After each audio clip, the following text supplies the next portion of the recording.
Hi, Catherine.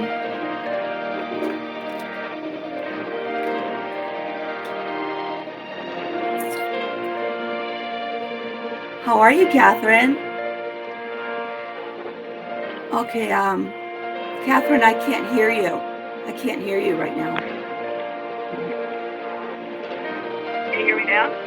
I can hear you now.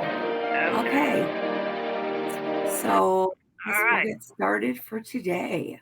Welcome, So, everybody, to our third broadcast of WLJA Common Law Under God. And did you want to do any kind of an opening prayer? Just a generic opening prayer oh, for our we could say broadcast? the Lord's Prayer. That's what God tells us to pray. Let's That's do right. that. Okay. Okay. All right. Our Father, who art in Lord heaven, in heaven, hallowed hallowed be be thy thy name. name. Thy kingdom come, thy will be done, on earth as it is in heaven. Give us this day our daily bread, and forgive us our trespasses, as we forgive those who trespass against us.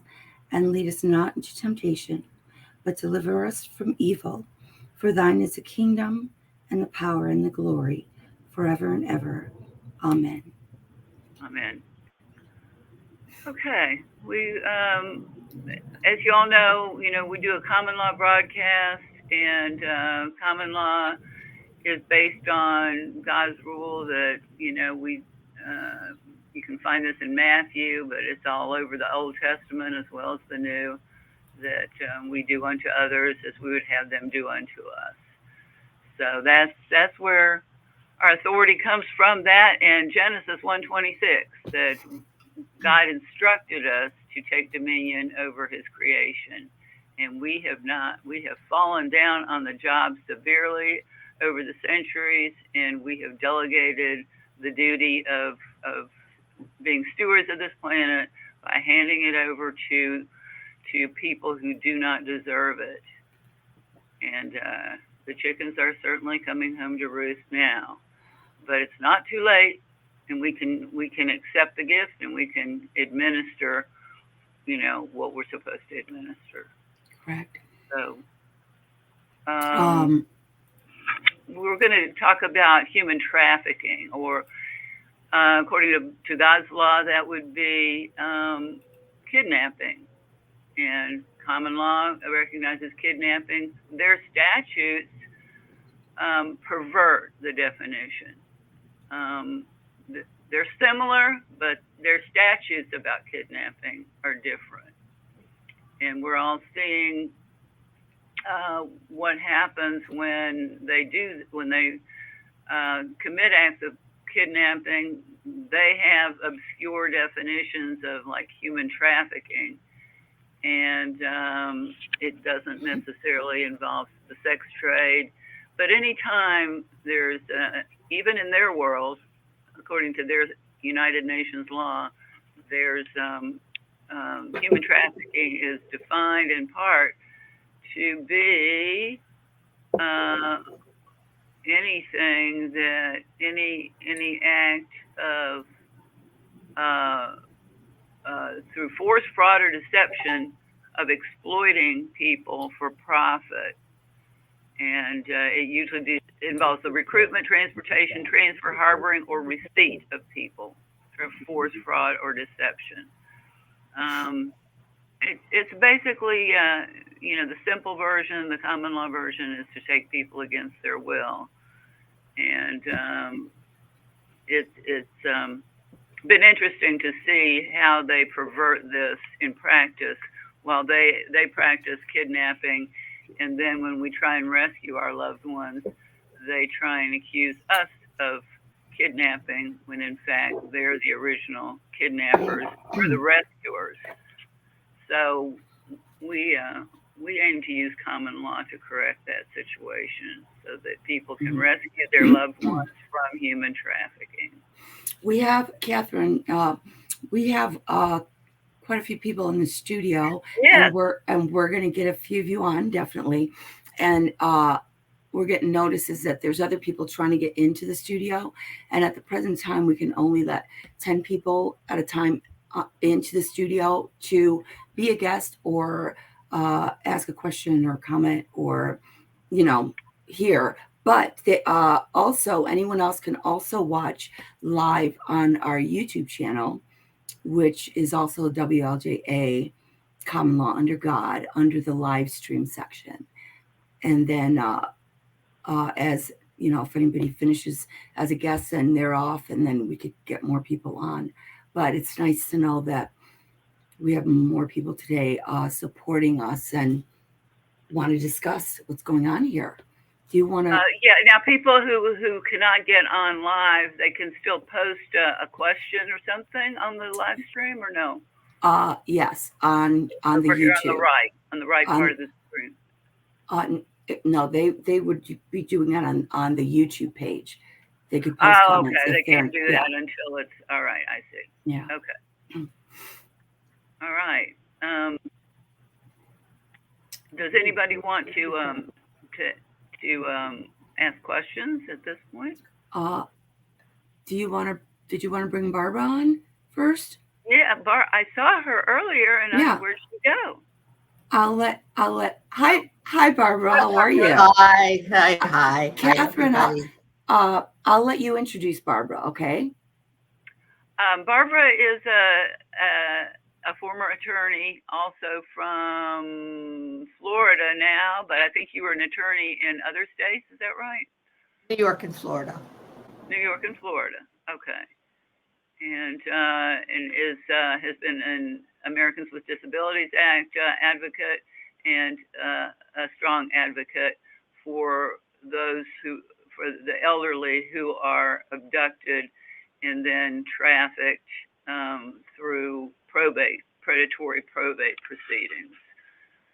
You want to tell us how the basic scam works, Barbara? Yeah, let me just say that people don't understand the magnitude of the crime.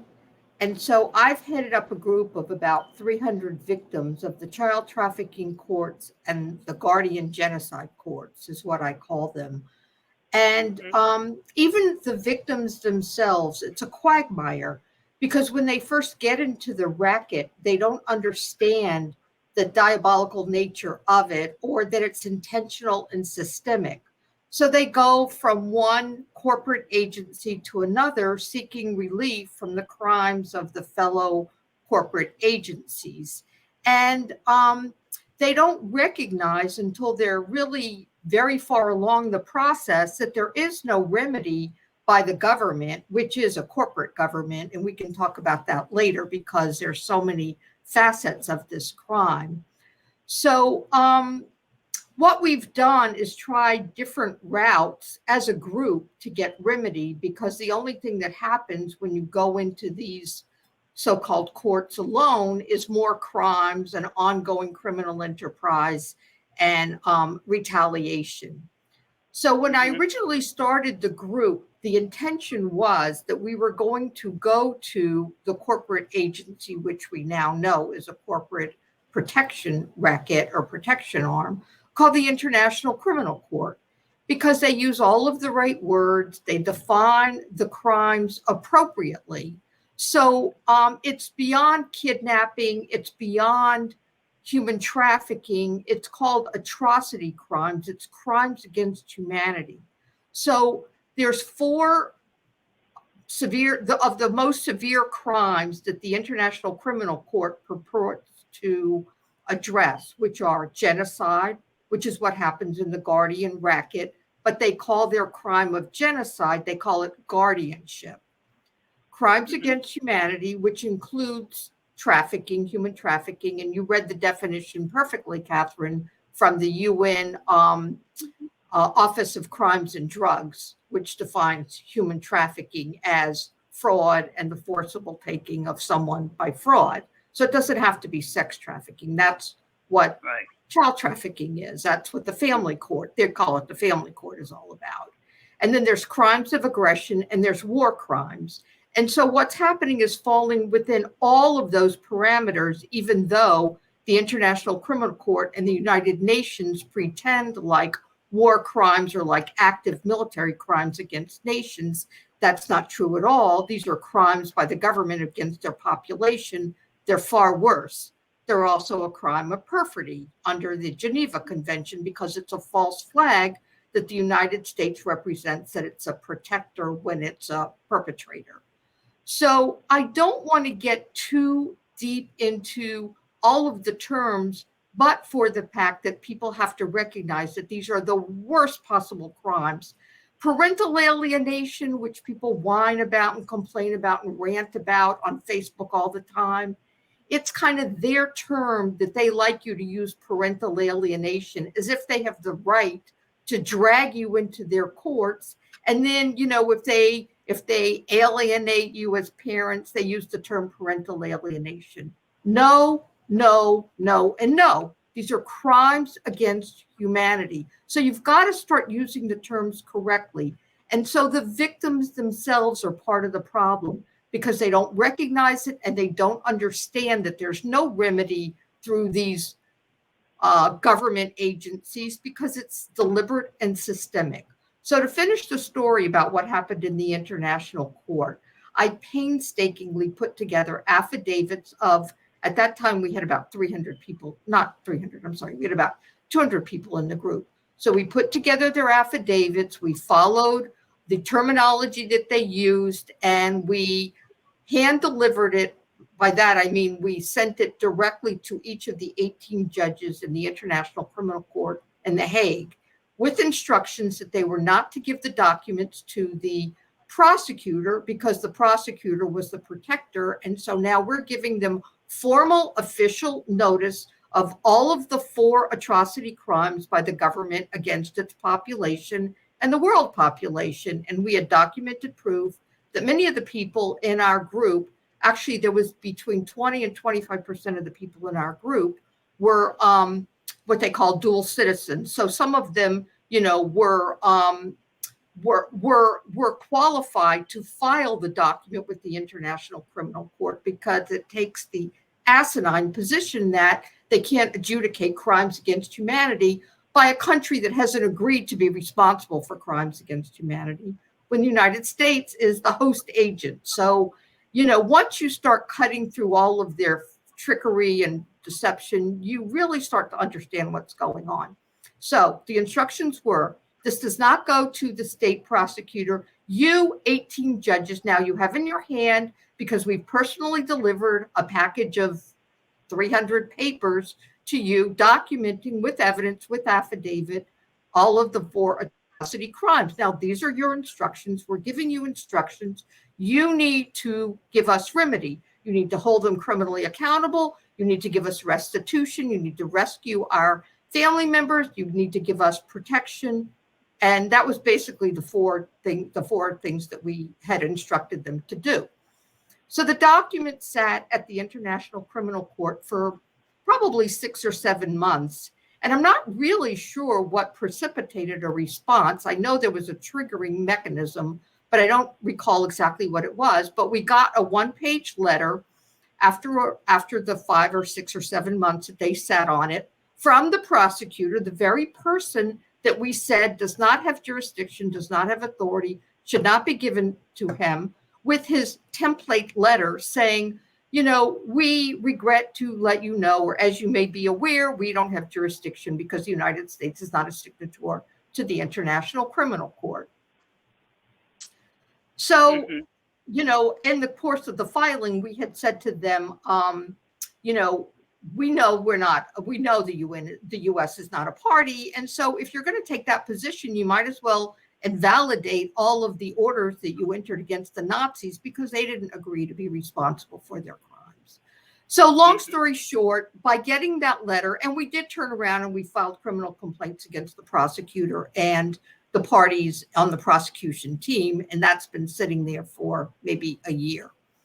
So long story short, we now know that it is evident, glaringly evident and obvious that the International Criminal Court is just one of the corporate agencies that acts as the protection racket. So now we're circling back to people's grand juries because, of course, we have the unalienable rights to protect, defend, and secure our unalienable rights. And that's why I'm so happy that Catherine is setting up these people's grand juries and making the public aware that this is the remedy. And if we do not take remedy ourselves, shame on us. We're part of the problem. We're being complicit with the problem. And it's been going on for far too long. And the people in the group, my group of 300, many of them still do not understand. So we are here and we're telling the public the same thing over and over and over and over, wasting all kinds of time when we should be moving forward with the steps that we need to take to hold these government perpetrators criminally and civilly accountable. So one other not little thing, but one other thing that I do want to throw out is that I have declared my candidacy as People's President 2024 because I resent the fact that these corporate government officials have trespassed our taxpayer offices. They're sitting in the Supreme Court, committing crimes against humanity and atrocity crimes against us. They've taken over the Oval Office. They've taken over the legislative buildings, state and federal. And we need to lawfully take our rights back, take our buildings back, take our families back, and get restitution and hold them criminally accountable. So I'll stop right there because, well, actually, I want to say one more thing, which is the crux of what we're doing. These are our unalienable rights. These are our unalienable rights that are being deprived. So all of the crimes, I don't care whether you're in the human trafficking, child trafficking court, whether you're in the guardian genocide court, whether you're in their private prisons for profit because they made up some false accusation against them, whether you're Julian Assange languishing in some vile prison in the UK because he exposed the government crimes, whether you're Edward Snowden and you fled to Russia, it's all connected. It's all deprivation of our unalienable rights. And that's all anyone really has to understand. Our rights cannot be deprived by the government. They're there to protect our rights. So I'll stop here and, Catherine, you can continue with any questions if you want to ask. Yeah, I want to emphasize for people, I'm not, and neither one of us by ourselves can form a common law or other grand jury. That's going to be up to the people banding together and giving some kind of notice to the public of their intention to form such a court, and then doing it, or not a court, but well, I stated that in order to take back or to assume our responsibilities, that to manage the planet, we've got to have some kind of system of justice. And what we have now, we don't have a system of justice, and that goes for the so-called international community and its so-called courts. None of these are courts. These are just parts of a massive global criminal operation that use the term and the concept of a corporation to hide behind. And I think one of the things we need to do is to understand that as free people under God, we don't recognize corporations. What is a corporation? It's a legal fiction that can do nothing because it doesn't have a brain, it doesn't have hands, it doesn't have eyes, it can't do anything. It's a made up concept that can be placed on a piece of paper, but it's not real.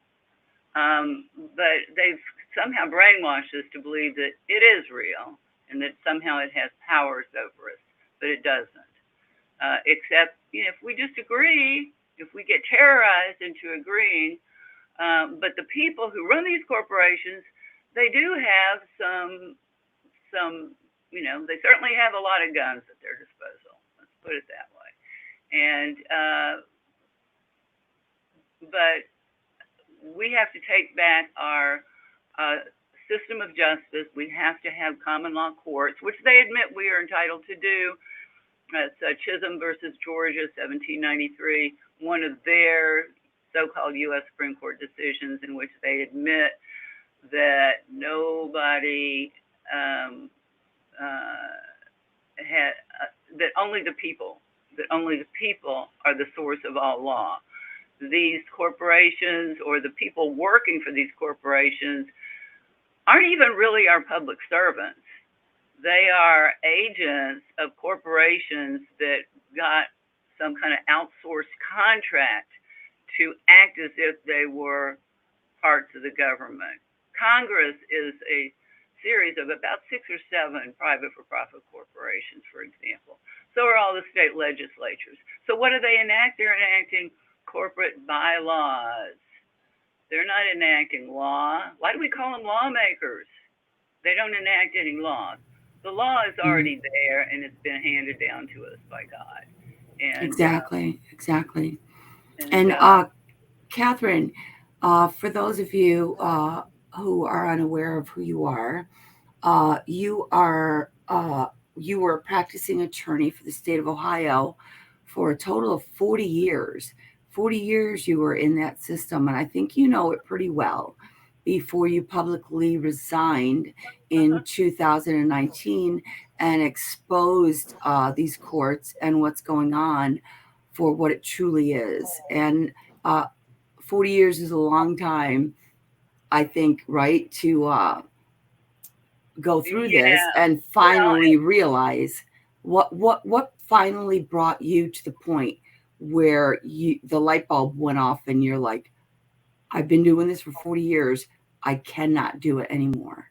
Well, I was aware that these were not really courts, and that people who pose as, who are members of the Corporate Bar Association, or are taking their marching orders anyway, their so-called ethics rules from these private for-profit corporations, including the international bar community, are actually in violation of the original 13th article to the 1781 Constitution, the Articles of Confederation, which is still in effect, was ratified by the requisite number of states.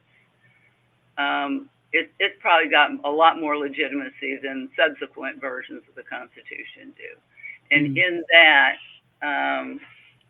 that document, there's a prohibition, as there are in other parts of the Constitution, against people who have who've accepted titles of nobility, which the term esquire that many attorneys use is certainly an honorary title that is, I think, just in the Middle Ages, it was considered just below the title of knight, and that disqualifies like 90-some% of our so-called legislators, congressmen, all of our judges, all the members of the bar who are representing living people who are perfectly able to present themselves.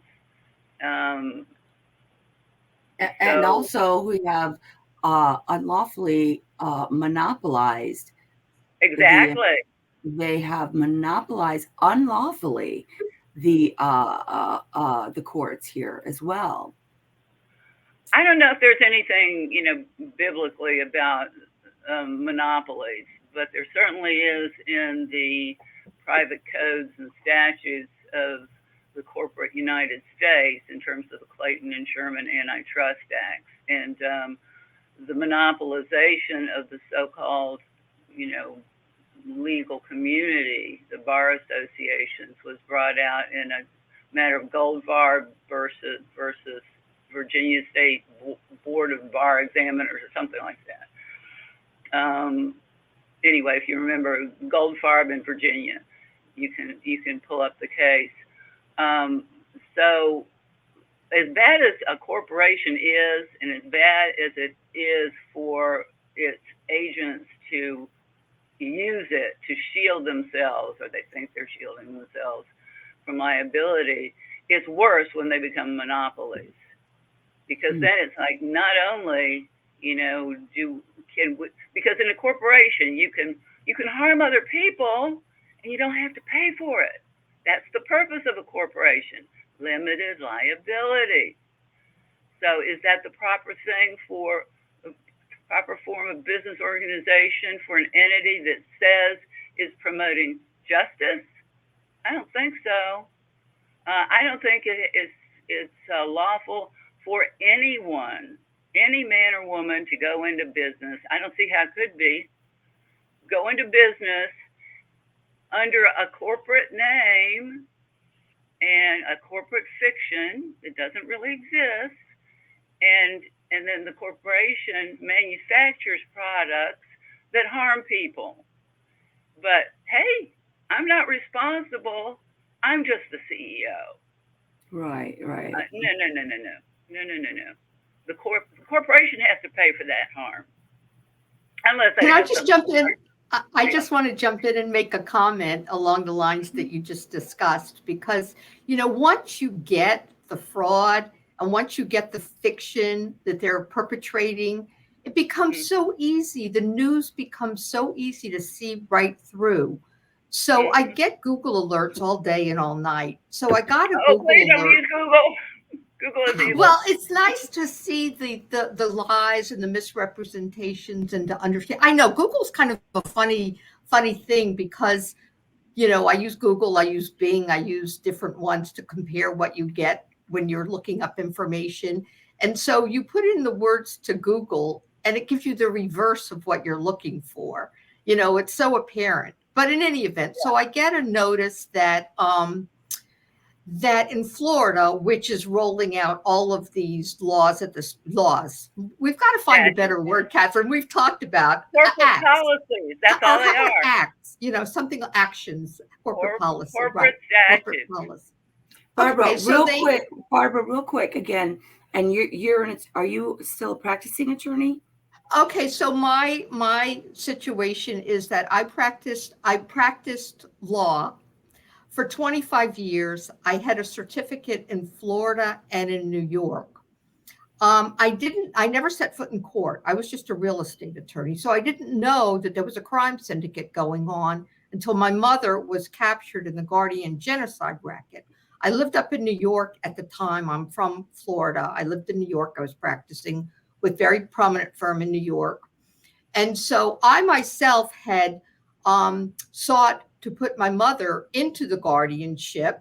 This was 13 years ago because my sibling was doing all of the things that you hear about, harming her, physically abusing her, stealing her money. So I made the rounds like everybody else does to the FBI, to the police, to the state attorney, to everybody and anybody, and was given the usual answer: this is a civil matter.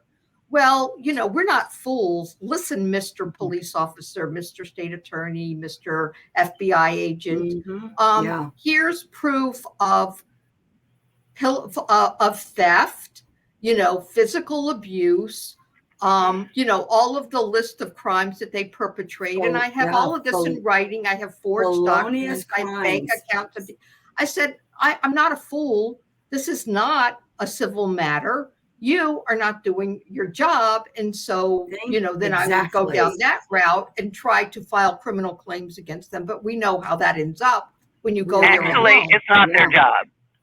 They say it's their job. They want us to believe it's their job, but it's not their job. Well, let's get into that just a minute, because I think that's really important. So one of the things that I've stressed to my group is that, and I don't want to lose what I was going to say about another procedural, a criminal procedural rule that they came up with, that in Florida they stated that whoever is putting these rockets up through NASA, the space program, and I think they might have particularly identified maybe Elon Musk and Jeff Bezos, that if they blow up and if, there's a calamity and if, 1 or 100 people are killed or harmed, no liability. They've passed this corporate policy that these people don't have any liability. And so I just look at it and say, who are they kidding? And then the news reports it as if it's a real legitimate event. But to get back to, the lawful acts of the sheriff on a state level versus the FBI, who is their purported law enforcement on a federal level. I'd like to hear your views on the sheriff, because the sheriff under the state constitutions are, the legitimate law enforcement. At least they have their designated powers, but that all changes now because we know they're all corporations. But under the federal law enforcement policies, there is no federal law enforcement that was established under the federal constitution. So it's all a farce, even going in, even from somebody that doesn't understand that we're all under the thumb of these corporations until we take back our rights. Not only if we think we are. Well, no. I mean, that's what the victims up until now still believe. But of course we're not. It's just all a big farce. But the point is that under federal constitution, there is no federally designated law enforcement with names like FBI, DOJ, and so, Secret Service and all of that. And so they are actually designated by their fellow corporate, employees to handle that pretend job. So it's all the biggest of big farces, and it's only it's used. Worse than that. It's worse than that. Article 1, Section 8 not only does not authorize FBI, DOJ, CIA, FDA, any of those entities. Let's call it what it is. It's a huge organized criminal empire. Yes. They have organized a huge transnational, because it's not just, let me finish about Article 1, Section 8, that when the Constitution fails to authorize something at the so-called federal level, then it actually prohibits it, because anything not authorized according to the 9th and 10th Amendments is prohibited to the feds and is reserved to the states by the 9th or to the people by the 10th Amendment. And there are no states. I mean, there's the original state republics, but their offices are empty. The corporate, all the state of Ohio, state of Florida, state of New York, any of these states, these are not states, these are corporations. Now, the original Ohio Republic of the people, that's still around, but, we kind of abandoned it. Yeah, but getting into what their jobs are, these corporate entities, even if there weren't the corporate impediment to them acting at all, according to their own system, for example, in Warren versus District of Columbia, 4444, Atlantic 2nd 1, 1981 decision, 3 women were being held hostage by 2 men and had twice managed to telephone so-called police to request their help. The police never came. The 3 women were beaten, robbed, and raped during the ensuing 14 hours. The D.C. court found no liability by the police, stating that the alleged, and this is a quote from that decision, fundamental principle of American law is that, they meant corporate policy, is that a government and its agents are under no general duty to provide public services such as police protection to any individual citizen.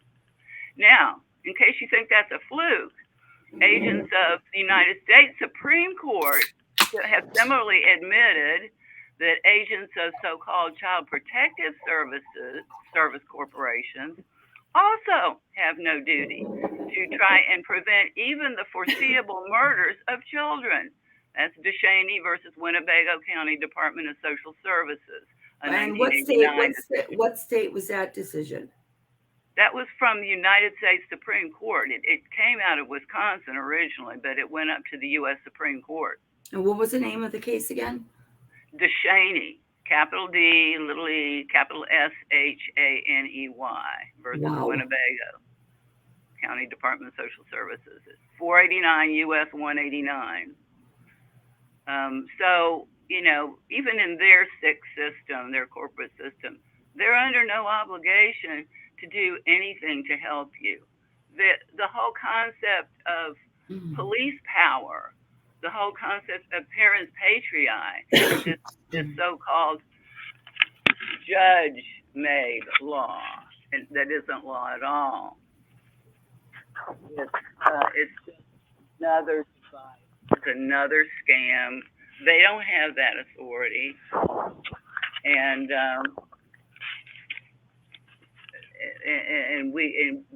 but we assume that they do. Yeah, We can't go to them and the same deal with your international criminal court of whatever. That's another. I don't know, where was it incorporated, in Delaware or something? It's just another private for profit corporation. That's going into the justice business. The fake justice business, in which no justice is administered, because the purpose of a corporation is always one thing: to make profits for the corporation. That's what it's for. Now, if from time to time they might accidentally or deliberately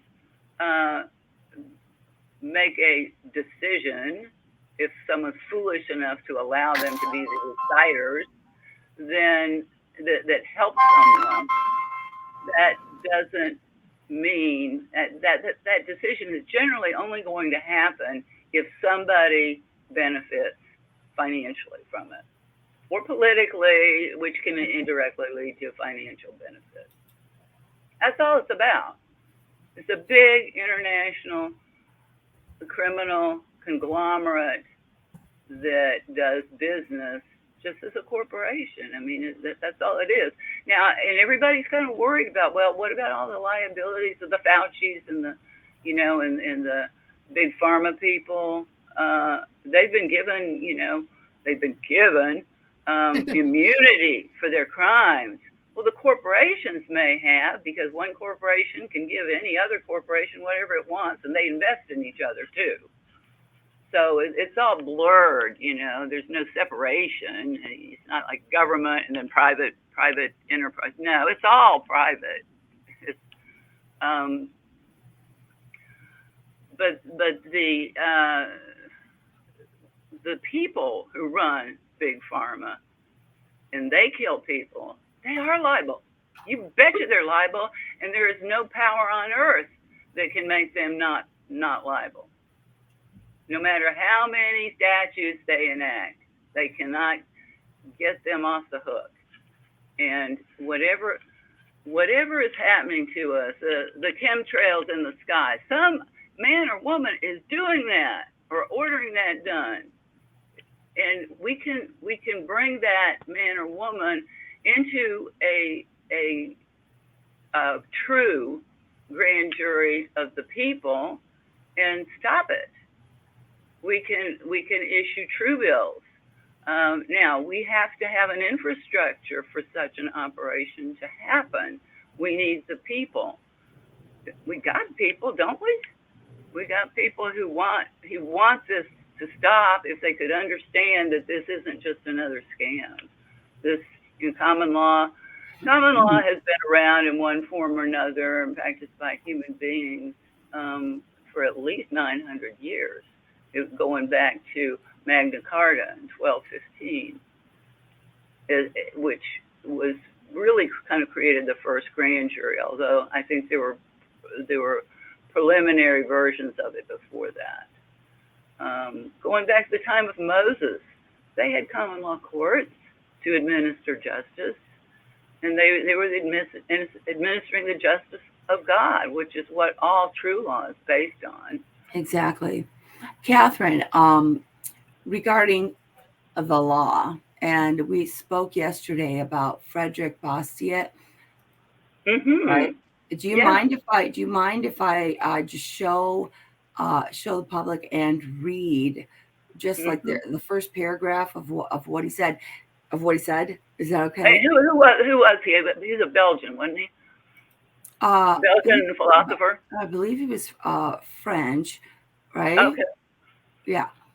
The thing is, this was back in 1850, and it was saved and recorded because this is one of the teachings that is known to go on century after century after century because it's so profound, real, and true, and thought out.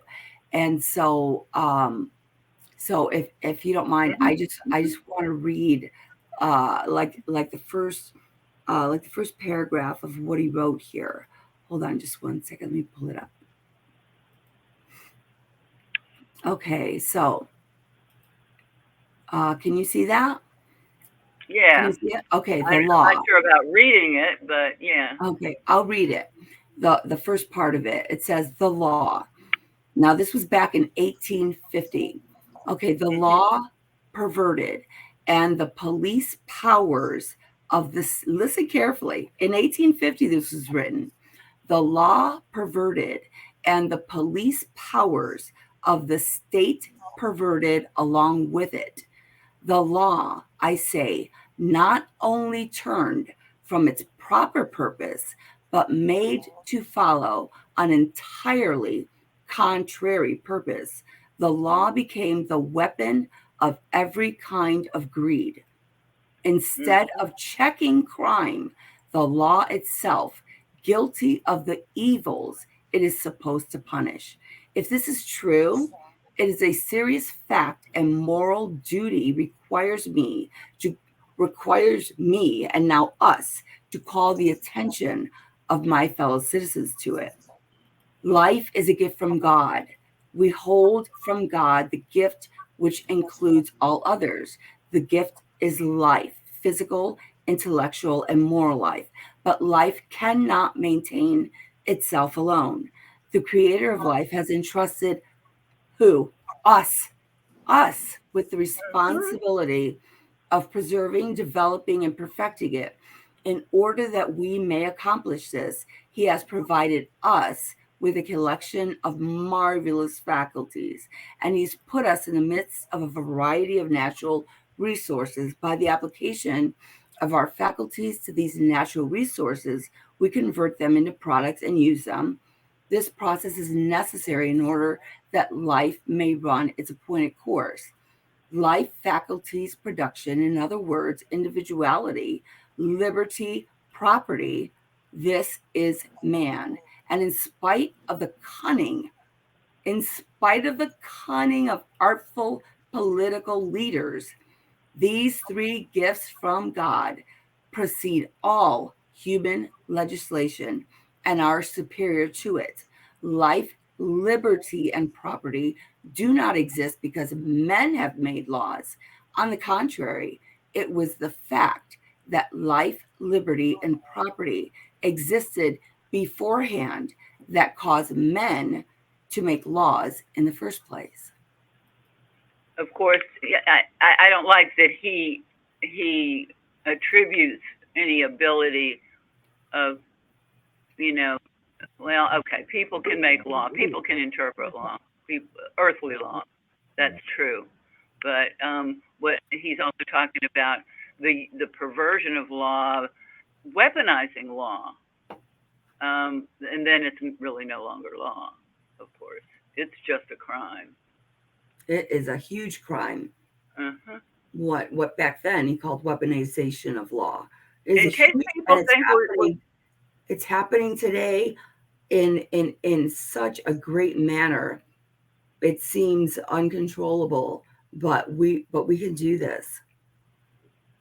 We have to do it.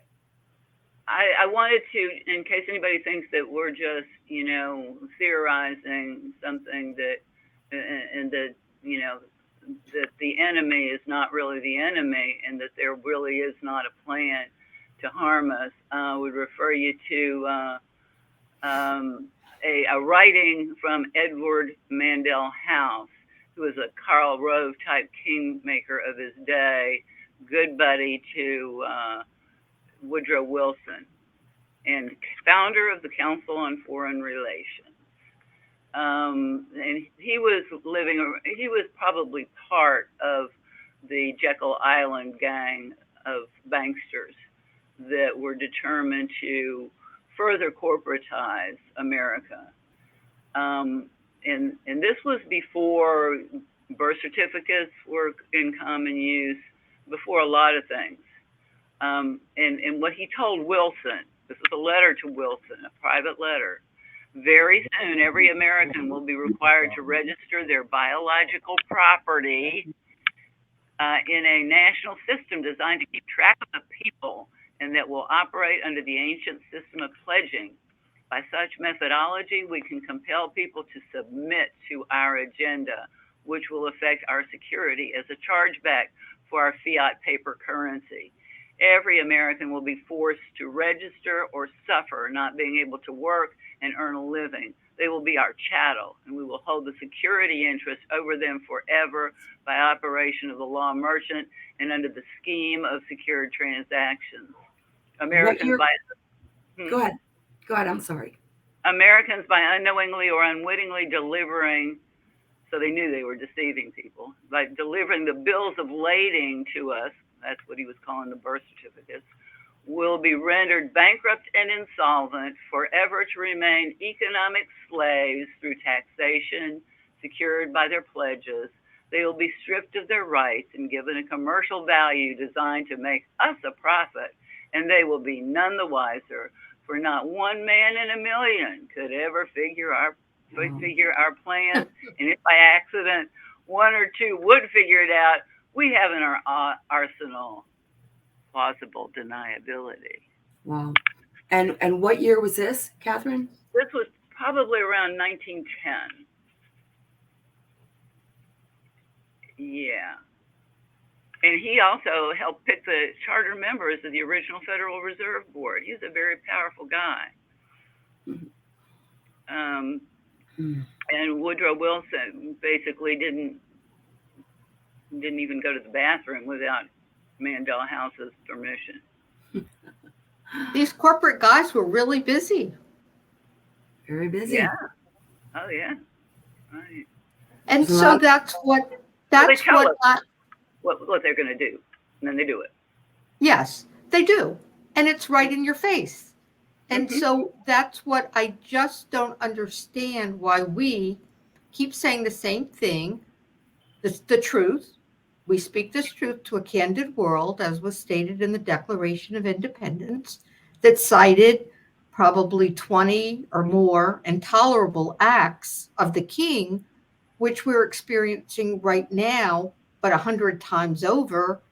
And so what is it that the public and the victims of whatever government crime they're experiencing, my focus is on the child trafficking and guardian genocide, but it's all connected. And so it befuddles me, and it gets me very upset, in an understatement, as to why we have apathy by the public when we're going to get further and further beyond the 8 ball. And so, Catherine, you say the same thing. Luciana, you say the same thing. I say the same thing every day. It's the same thing. We need to get to remedy. We need to fast forward. We need to start putting in anybody with common sense and yes, any morals should be baffled and wondering why aren't you concerned about this? Why aren't you concerned about this? One of the answers I get many times is, oh, it's been like this for so many years. It's like that saying, you can't fight City Hall. No, this saying was put out there. They want you to think you can't fight City Hall. That's right. Now everybody sits back and says, oh, well, you heard, right? You can't fight them. Well, who told you that? So you repeated it, and then they repeated it, and now you all believe it? What are you guys, a bunch of monkeys over here? I mean, come on. I mean, the other thing is, let me just say one thing real quick, Catherine, is having intimately been familiar with 300 stories that are all the same thread, they're all the same crimes.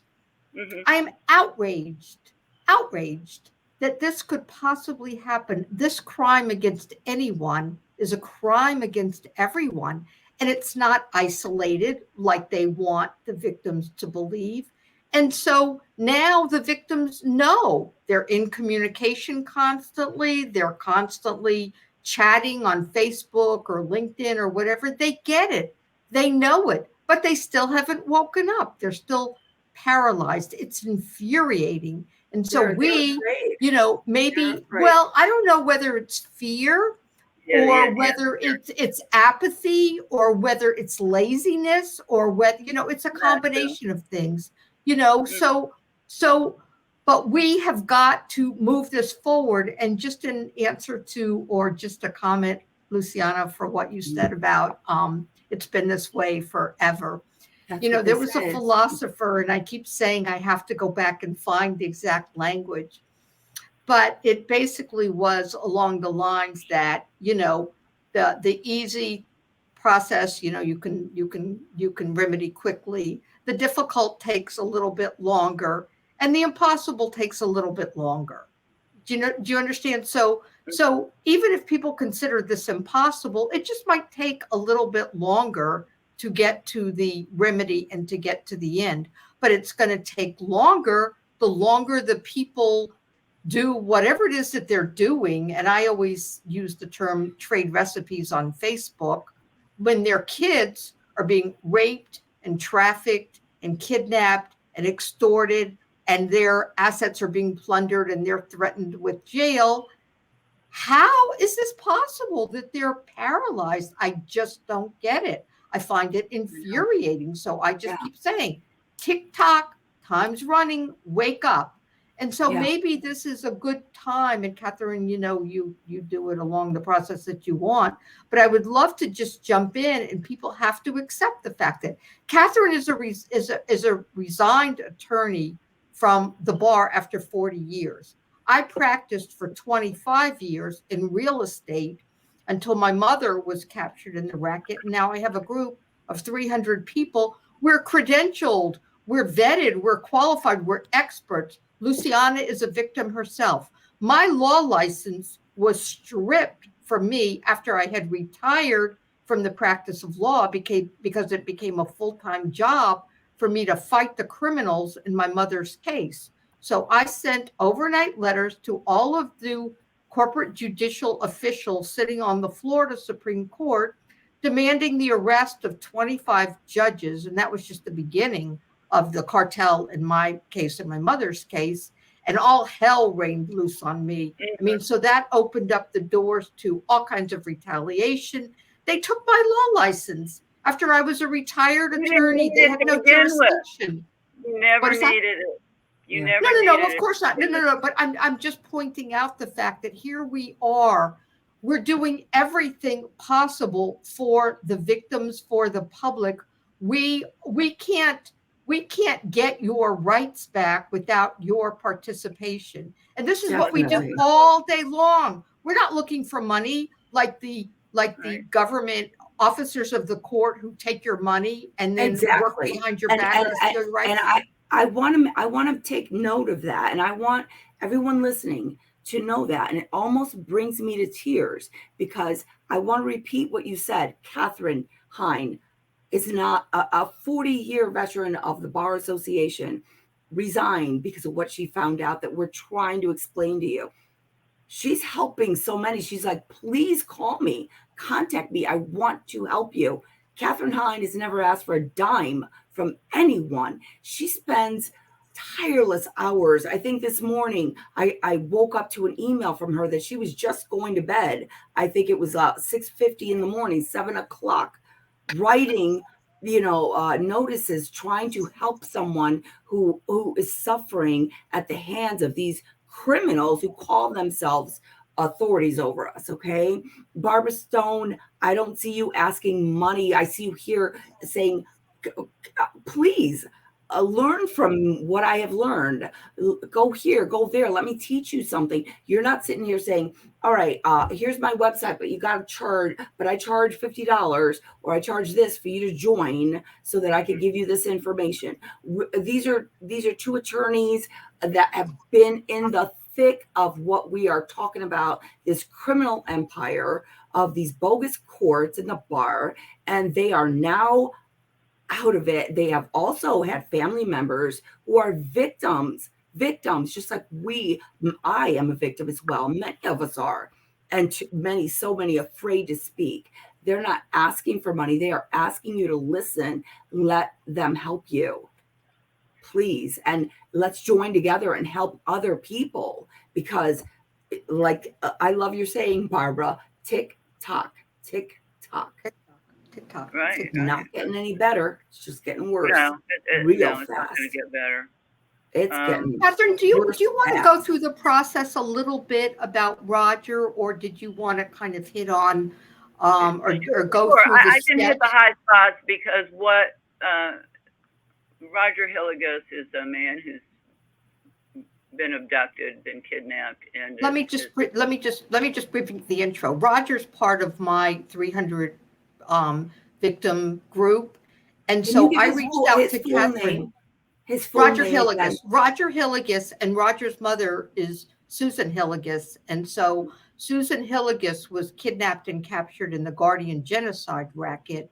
And then she was murdered after Roger went to remove her from the facility with another law enforcement agent. Removed her from the facility, rescued his mother, took his mother away from criminals. And so then they charged Roger with their crimes. And so Roger has been, he's been in jail in Missouri. Well, I'll let you talk about the particulars. But so I reached out to Catherine, and without 1 second of hesitation, I asked her to help start the process rolling by dealing with Roger's case, because he's now falsely incarcerated for the crimes against the government perpetrators, including Barry Lewis Breslow, the judicial perpetrator, Amos Steege, who is the prosecuting perpetrator, Christopher Hicks, who is the boss man of Amos Steege, who is doing everything possible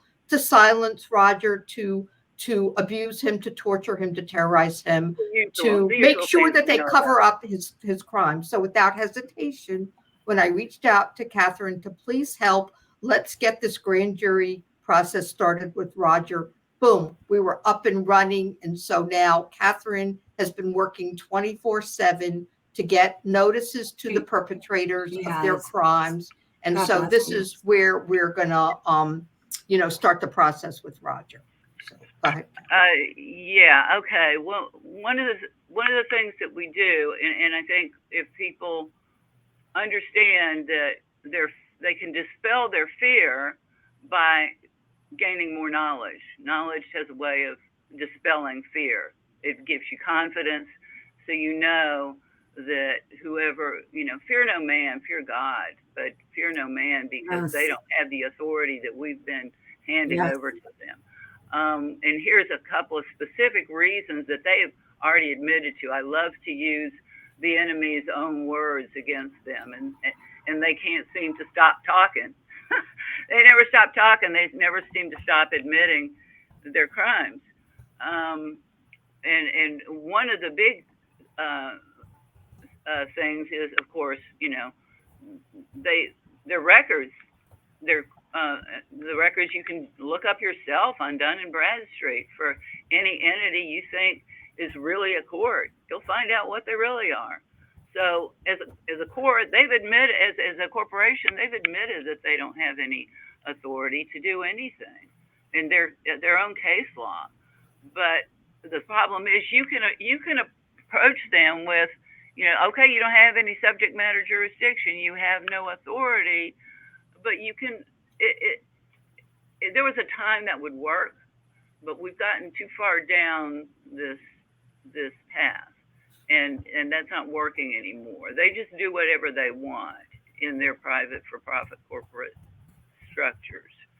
Because And they know there's no consequences. They're covered up, protected, concealed at every tier. There's no consequences. and they have done a lot to discredit the common law movement as well. They've done an enormous amount. They've, like what they did, to discredit people who were skeptical of the one shooter, Lee Harvey Oswald theory of the assassination of John Kennedy.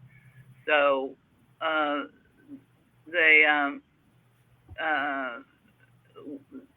they have many weaknesses. Once you understand your enemy has enormous numbers of weaknesses that he will admit to, because he can't do otherwise, then you can box him into a corner he can't get out of. And that's what these notices are for. The notices are more than just saying, you did terrible things, you should be, you should pay fines, you should, be locked up, you should. No, we do more than that. We tell them you don't have any authority, but we don't ever file our notices in their tribunals. You mean in the devil's sandbox? In the devil's sandbox. A good friend of mine said, someone asked her, well, why aren't you going into court? Why don't you file? She said, oh no. She said, I am not crossing that crime scene. Oh no. That was a great way of putting it, because I imagine these courthouses where they're committing these crimes.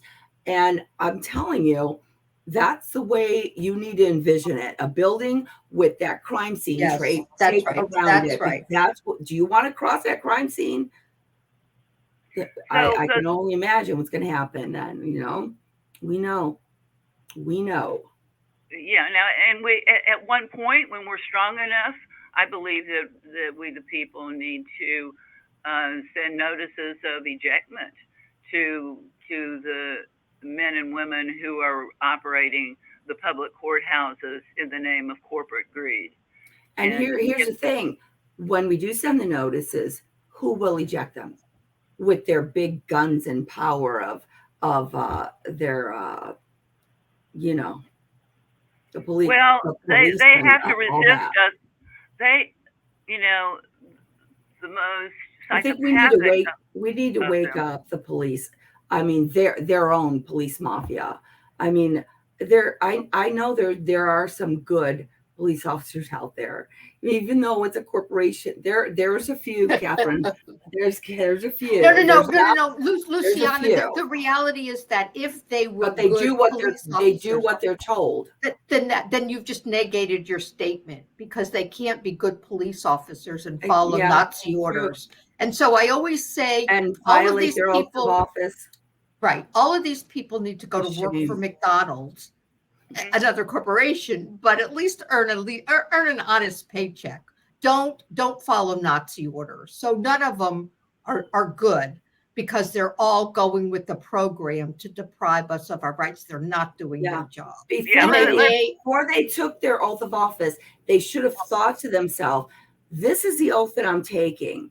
What will I do if my superior tells me you must do something that's going to violate someone's constitutional rights?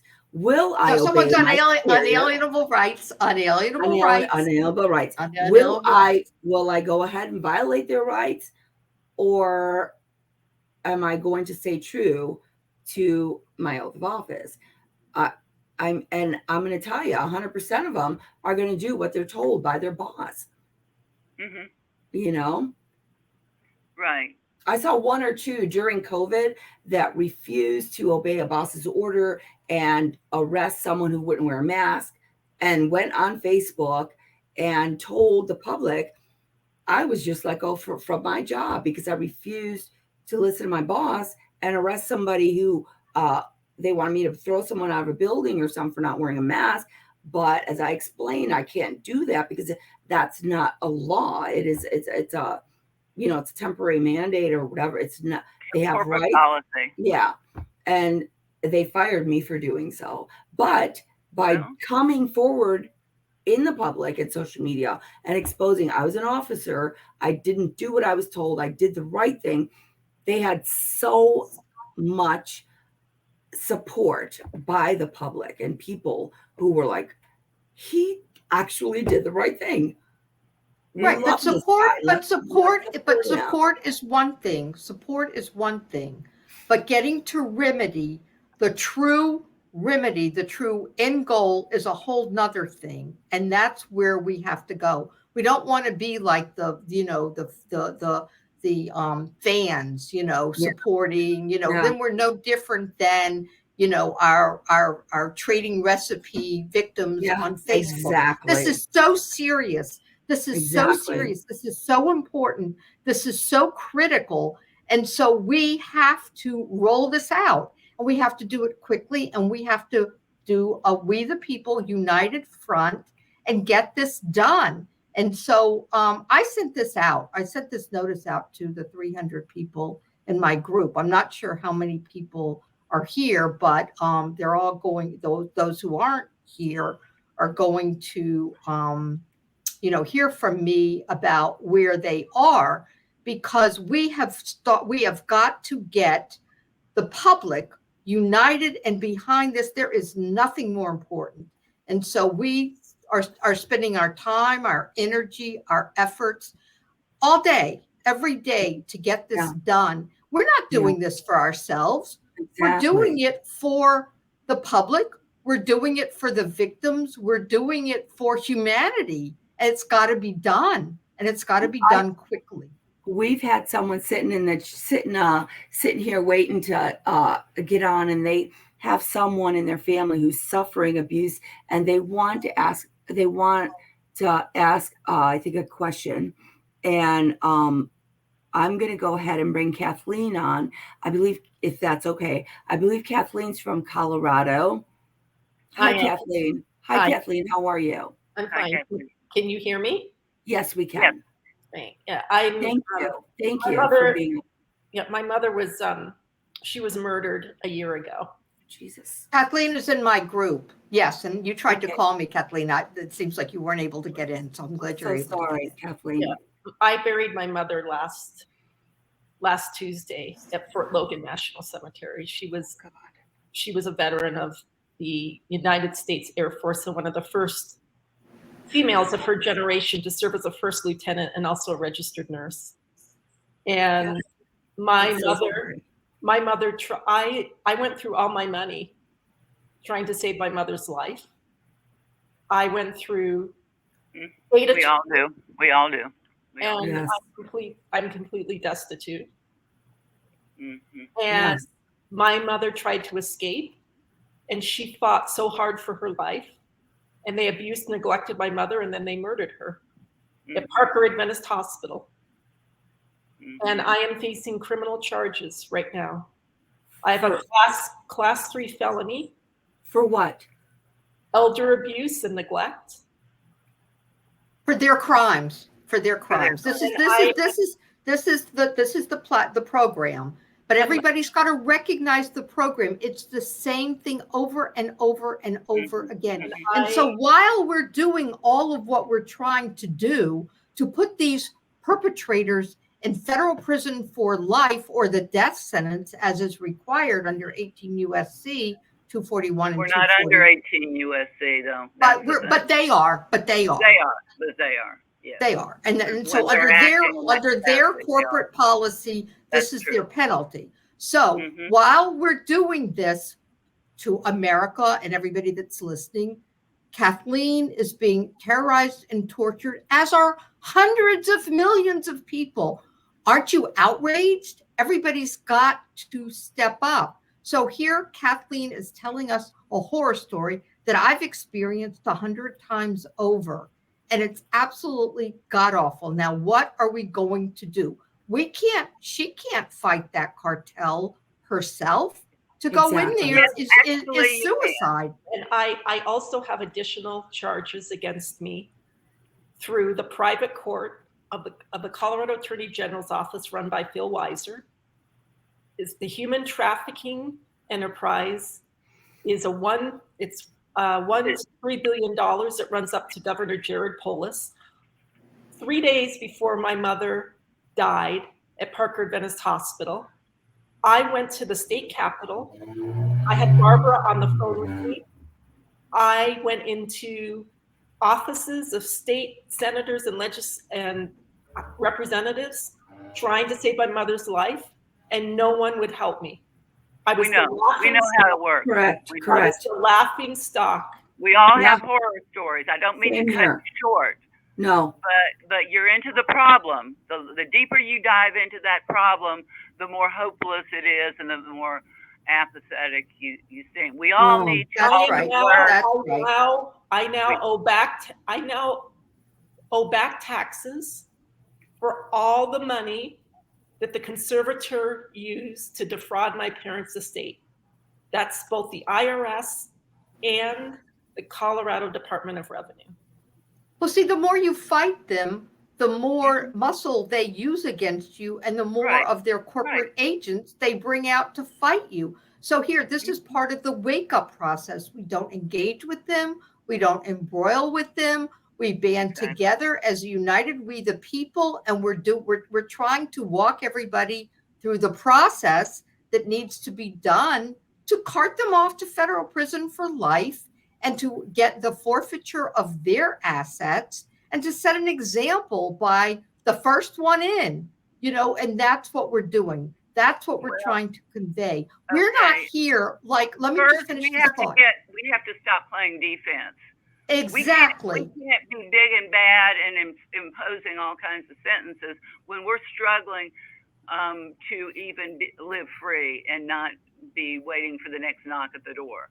Yeah, but my question is who's going to show up at my arraignment hearing at 9 a.m. on June 12th to defend? Yeah. Well, you just stop doing those things. But you need to learn what to do instead. Catherine, she's asking what. Okay, you see the situation she's in. This has happened. Now, what does she do now? But so tell her what she needs to do. It's May 18th. She's been forced. She's been threatened. You need to be here in this private corporation at this time. I need people to come and pack the courtroom for my arraignment hearing. I'm going to be arraigned. You're still breathing life into their fake process. I have to plead guilty or not guilty. No, you don't have to do that. You do not have to do that. This is you what have to learn why you don't have to do that before you do anything else. You have to learn what your true power is, or you're going to remain a slave.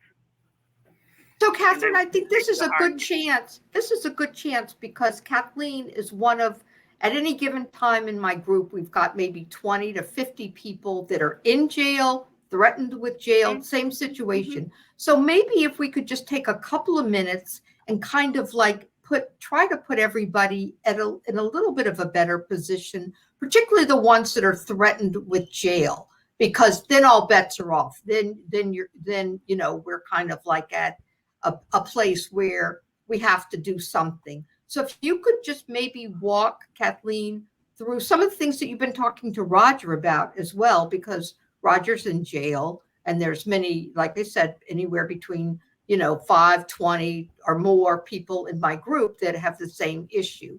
So if you don't mind, maybe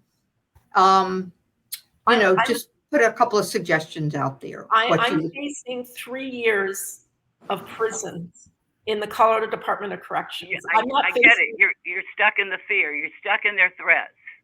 Exactly.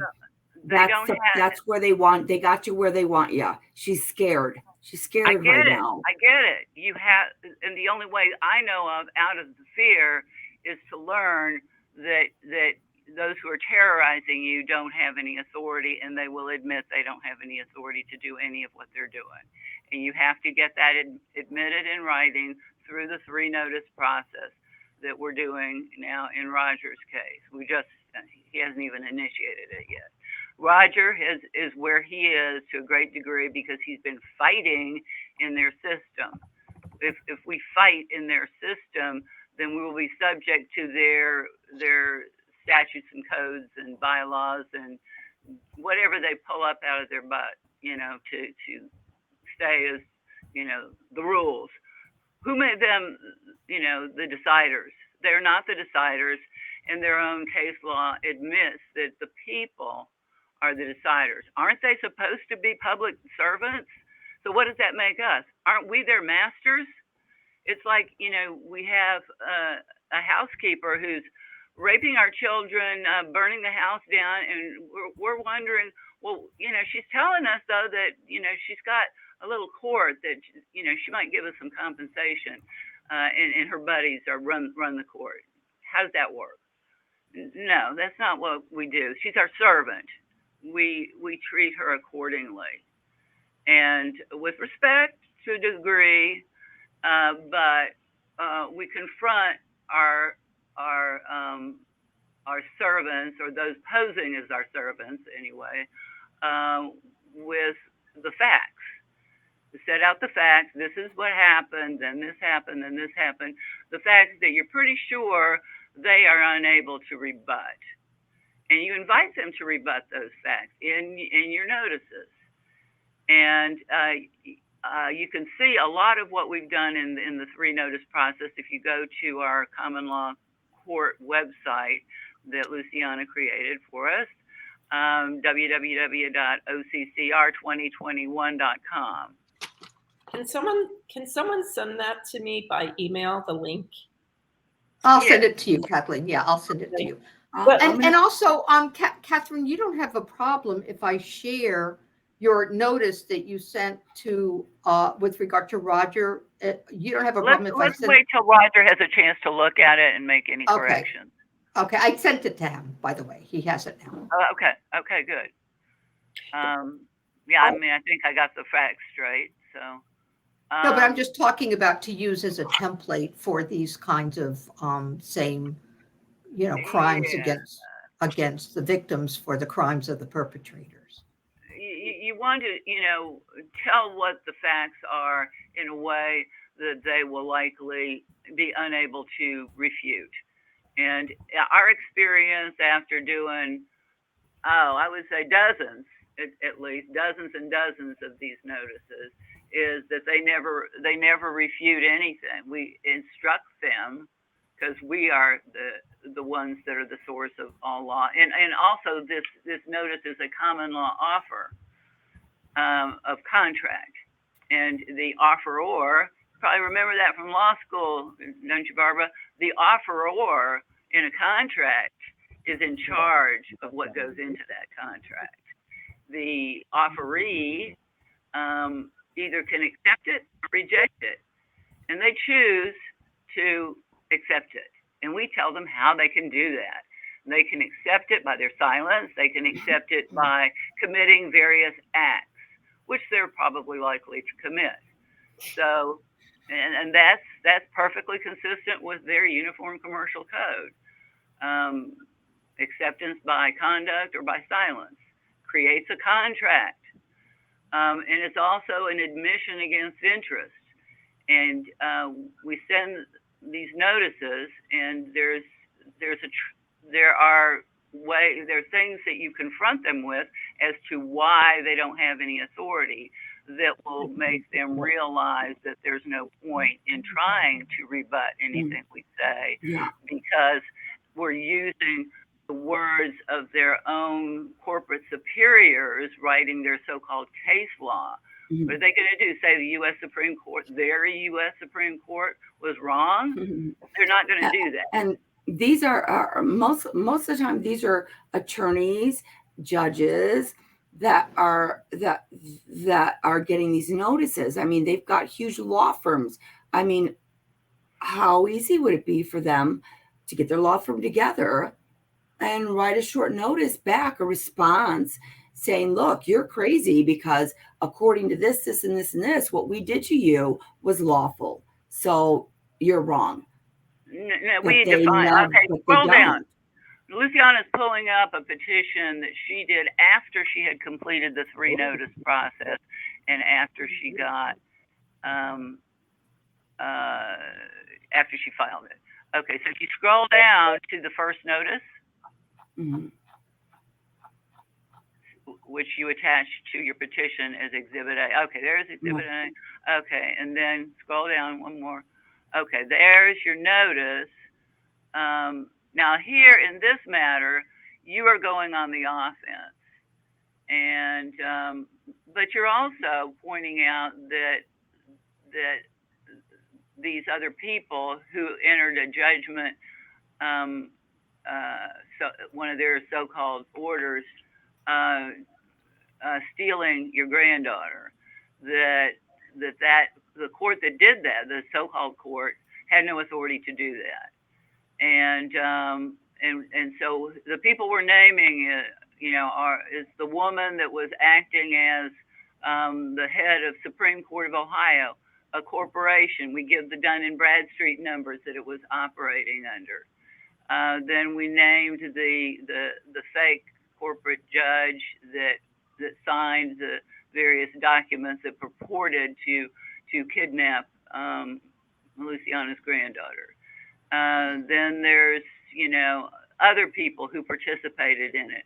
I don't care if these people are typists or whatever they are. They participated in these crimes. That's aiding and abetting. Either they participated in the beginning, they were part of causing the action of what happened, or they participated by refusing to do their job and stop the crime from continuing when they took an oath of office and had a duty to stop such a crime from continuing against a child. And they did nothing. So Catherine, do me a favor. Themselves. Catherine, can you go back up to the beginning? This is so powerful. This document is so powerful. Just go back and read the heading where you're giving them the notice. Just read the words. Right. Yeah, go back up to the title of the notice. Just give them the title, because this title is Notice of Claim. Notice of claim. Free people make claims. They don't whine and complain as you do in the corporate system when you're a slave. And they see you as a slave. They see you as one of their assets. They see you as livestock. The notion that you would have rights is ludicrous to them, okay? But here you're stepping outside of their system, which is why you don't jump back into their system by filing this notice. It's a notice of claim. You're standing up on your own authority as a living woman, not one of their corporate slaves, not one of their citizens, not one of their so-called persons, and you're giving them notice that they never had subject matter jurisdiction, which is another way of saying they never had authority and to do what they did. Notice of liability. That's referring to the people involved in these crime syndicates, their liability for the crimes that they committed while acting as if they were a court that they weren't, that never existed. And then the notice of commission of common law kidnap, assault. An assault is merely, threatening someone with harm, and battery, actually inflicting the harm. Notice of the absence of consent or authority. Now, and here there's a lot of people like to put this in. I mean, really, they will deem you have consented by a lot of things that you do all the time. When you walk into their courtroom, wherever you are in that courtroom, so-called courtroom, they will deem that you have consented to their authority. The fake, black-robed wonder that walks in, if you stand up for him, you've consented. When you file anything in their system, you have consented. When you register to vote, you've consented. When you sign a marriage license, you've consented that they can administer your biological property of that marriage. When you ever answer the question, are you a U.S. citizen? They mean a United States corporation slave. And you say yes, they can presume all kinds of things about you then. You've got to undo those things so that you can legitimately step into these notices as a free man or woman. And then, you have you give them a fee schedule, because just giving them a notice by itself without consequences or asking questions and expecting they're going to answer anything, they never answer anything. You don't want them to, really. you put a fee schedule in which provides consequences. You give them an opportunity to respond because these are other people who, in their private lives, they're sovereigns too. But when they're acting as persons, they're not. But you bringing it. We're giving this notice to them as people.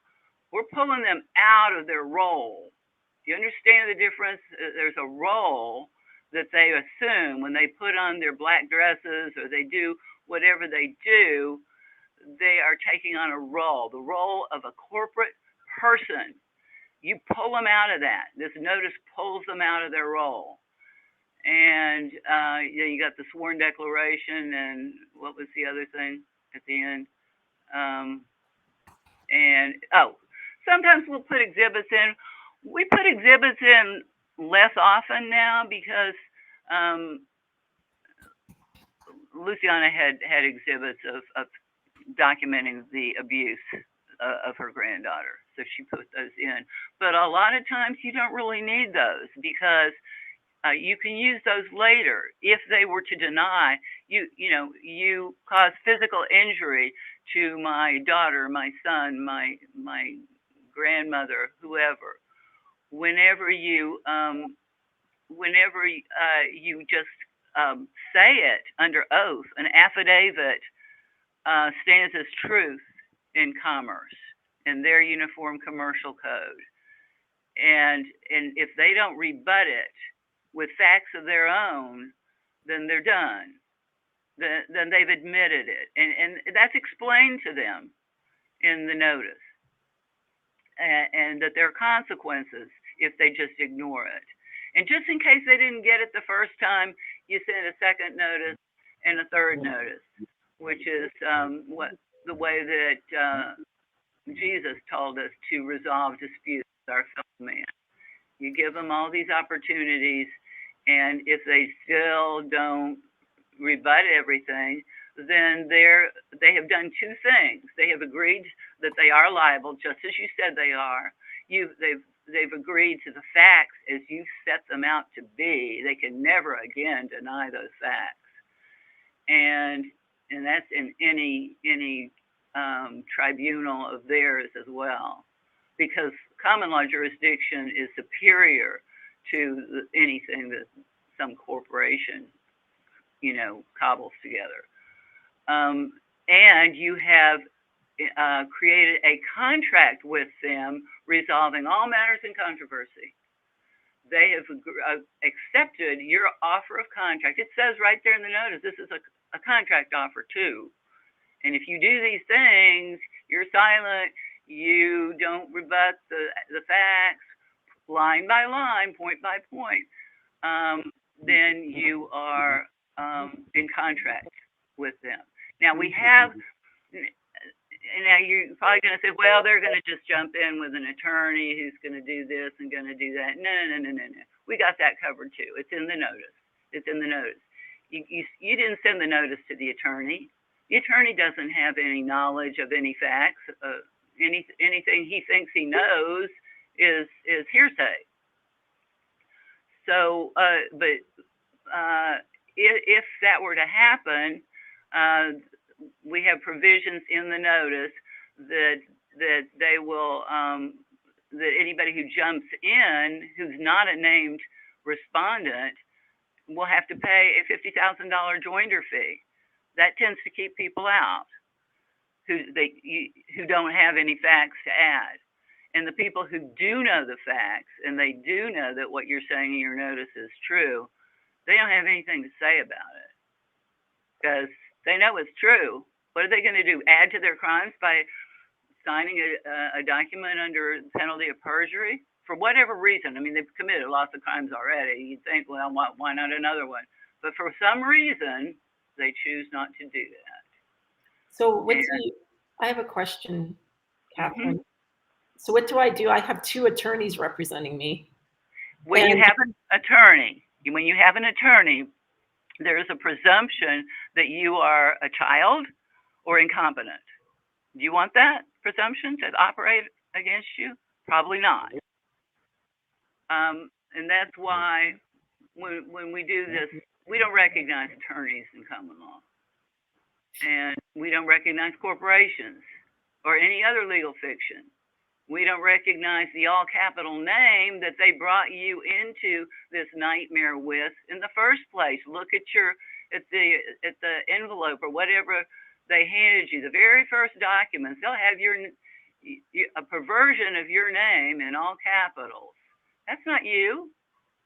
That's what they have to create so that their corporation can deal with this artificial entity that their buddies created with the Social Security Administration when you were born.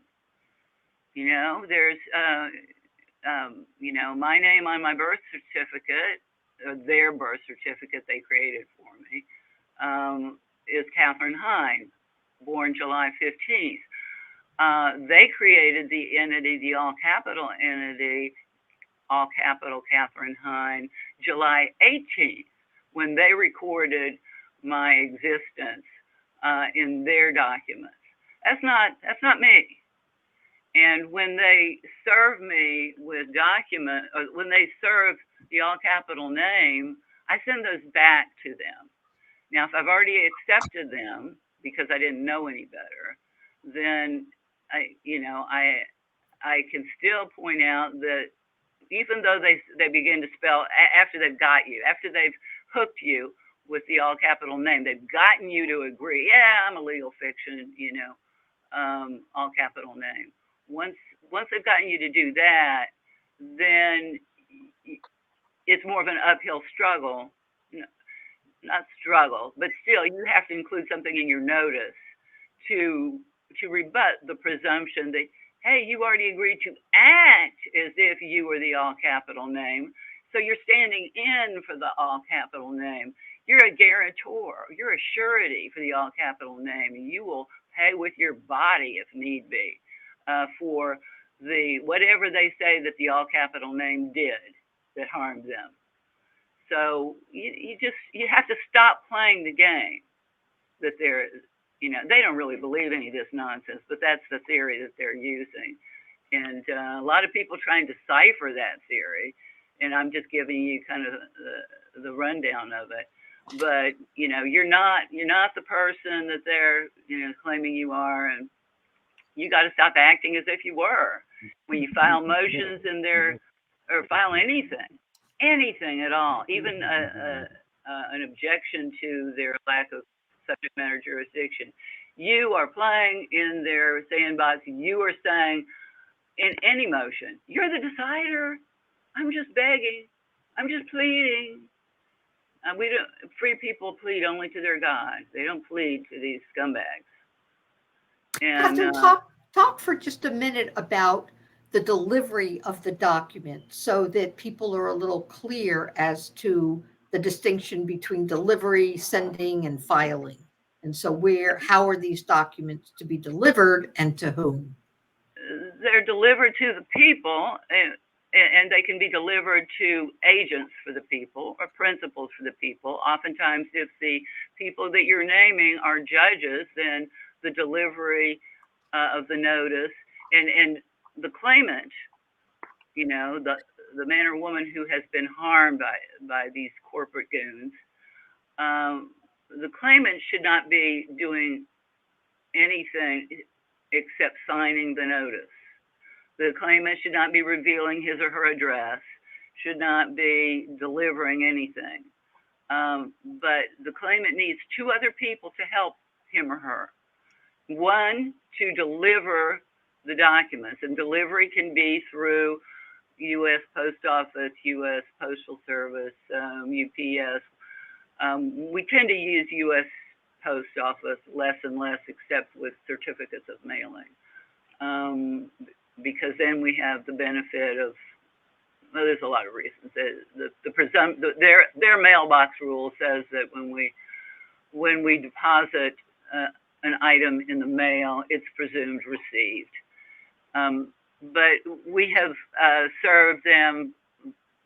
We have one man or woman that helps us with service, and that man or woman who helps us serves the documents on the people by various means. mail, email, fax, whatever. And then you have to depend on that man or woman later to sign an affidavit that they, or a declaration, a sworn declaration, that I served it. I on such and such a date, and you document it. It bearing, certificate of mailing number, this or this, on such and such a date. I served the secretary or the receptionist for this man or woman, because you don't have to serve them in person. So then you need one other man or woman to help you, and that man or woman provides a physical address where they get mail, and we direct that any response. Remember, in the notice, we tell these people you're going to respond. If you want to respond, you don't have to respond. But if you want to rebut anything we said, you better respond, and this is how you do it. You don't send it back to me, the claimant. I'm out of it now. I've got my agents to do that for me. So I've got one that serves you the documents as a perpetrator, perpetrator respondent, and then I've got another that receives any responses. And usually, like, I would say 99% of the time, it's more like 100% of the time, the receiver signs another affidavit, the affidavit of non-response, saying, I regularly get mail here, it's such and such a day, I've never received any response from any of the following men or women. That's it. And then you've got proof that you served the notice, proof that they didn't respond, and you do that times 3. You do a second notice and you do a third notice. Oftentimes, I've found, particularly in more minor cases involving less money for them, they will cave after the second notice. But we've also seen them cave after the second notice when they had somebody locked up too, and she was released. So you remember that, Luciana? Anyway, yeah, it was another gal that we were helping. Yeah, it was. Yeah, she was locked up, and we had we gave them 7 days notice. The first notice, they didn't respond. So 8th day, we serve a second notice. And later that day, the 8th day or the 9th, I can't remember which, they released her. We continued anyway with the third notice. And because they're pretty persistent, so are we. But we're naming the tune, not them. That's what you have to get in your head, that they're going to play it your way. You're not going to play it their way. And you have to be clear on why. And it goes beyond, does it work? Does it work? Yeah, I've got about 10 or 12 instances where, yeah, it has worked. It has worked. It's not an ironclad guarantee. These are psychopaths. They could do anything at any time. But most of them just want to get paid, and they don't want to get in trouble. And maybe some of them have the idea that their corporate superiors might not always be telling them the truth when they say, "Oh, sure, go ahead and beat that woman up. It's okay. We got your back." And that maybe that's not entirely accurate. So this, we just have to persist. And the more we persist, the more they back off. Well, I have a question, Catherine. Uh-huh. So I already have I'm a double whammy. They built a case against me based on another case with my ex-husband that's currently under appeal, and the case is not going to get overturned. I'm going to have to file a 35C. No, you're not going to have to do anything. And so I have another attorney representing me for the appeal, and I'm on probation, And the probation officer has filed a notice with the judge to rescind my probation and lock me up. And this has been going on for, I don't know, since October. It's just a kidnapping operation. And they're getting every time you file something into one of their fake tribunals, you are enriching them. You are, it goes through the CRIS system, Court Registry Investment System.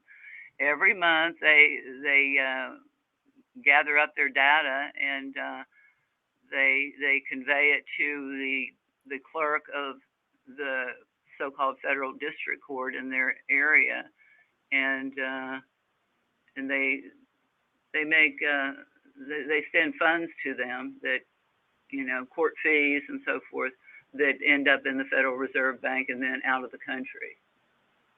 So, Catherine, talk for just a minute. You have to deal with each one of the matters that you have probably separate. You don't have to necessarily deal with them separately, because sometimes it's all part of the same operation. Well, it is. It is. Okay. If it's part of the same operation, then you certainly can and probably should take them all on in one notice. Just because they use one little fake tribunal here and another one there, and then there's a fake appeal and this and that. It's all the same operation, and they're all aiders and abettors. They're co-conspirators, and they all know what the big picture is. And if they don't, they certainly do after you serve them the notice, and they're not going to dispute it. So then you've got all 2 or 3, whatever it was, of their so-called cases. We don't even call them cases in common law. This is just a trafficking operation. They're getting paid so many different ways. We can't even prove it all. But when we tell them that this is a profitable venture for them, they don't dispute it ever, because it's true. So you could take it all on. You could take it all on, and just name them all. And I don't know if you want to get into the content of these notices and the specific reasons that they don't have any authority according to their own terms, their own definitions. Well, the problem is I can't file anything. I can't do these notices because I'm represented by counsel.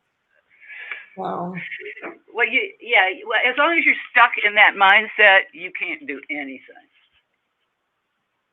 You can't do anything. If you have an attorney, you can't do anything. And I want to remind you, Kathleen, that both Catherine and Barbara here were also counsel. They were in there for many, many years, and they have seen other attorneys like Richard Fine, Elizabeth, I can't say her name right, Elizabeth Baumgartner. Yeah. These, for instance, are 2 attorneys who were arrested for standing up and saying, wait a minute, you can't do that, Judge so-and-so. You can't do that. And by standing up for their client or standing up for what's right, they themselves, as an attorney and bar member, were disbarred, were thrown into prison. Correction. They weren't disbarred. Their license was their certificate was stolen and stripped. Now, they love that word disbarred because it's a slur. They like to do that. So then they can identify you, because I've been there many, many, many times, as a disbarred attorney, which is the correction is you, corporate cabal, seized, stripped, and deprived me of my bar certificate. So again, we got to flip the switch and just remember that we've got to identify their crimes properly. What does the certificate say? I mean, what is it certifying, Barbara? It's been a long time since I've looked at the bar certificate issued by the, bar cartel. I don't think I ever got one. I got a bar card. And I it just think I says, might have member in gotten a good standing certificate. of the Supreme Yeah. Court of Ohio. Yeah, I might have gotten a certificate. I actually got a letter of appreciation after I resigned from the Florida bar for my many years of service without ever having a client complaint.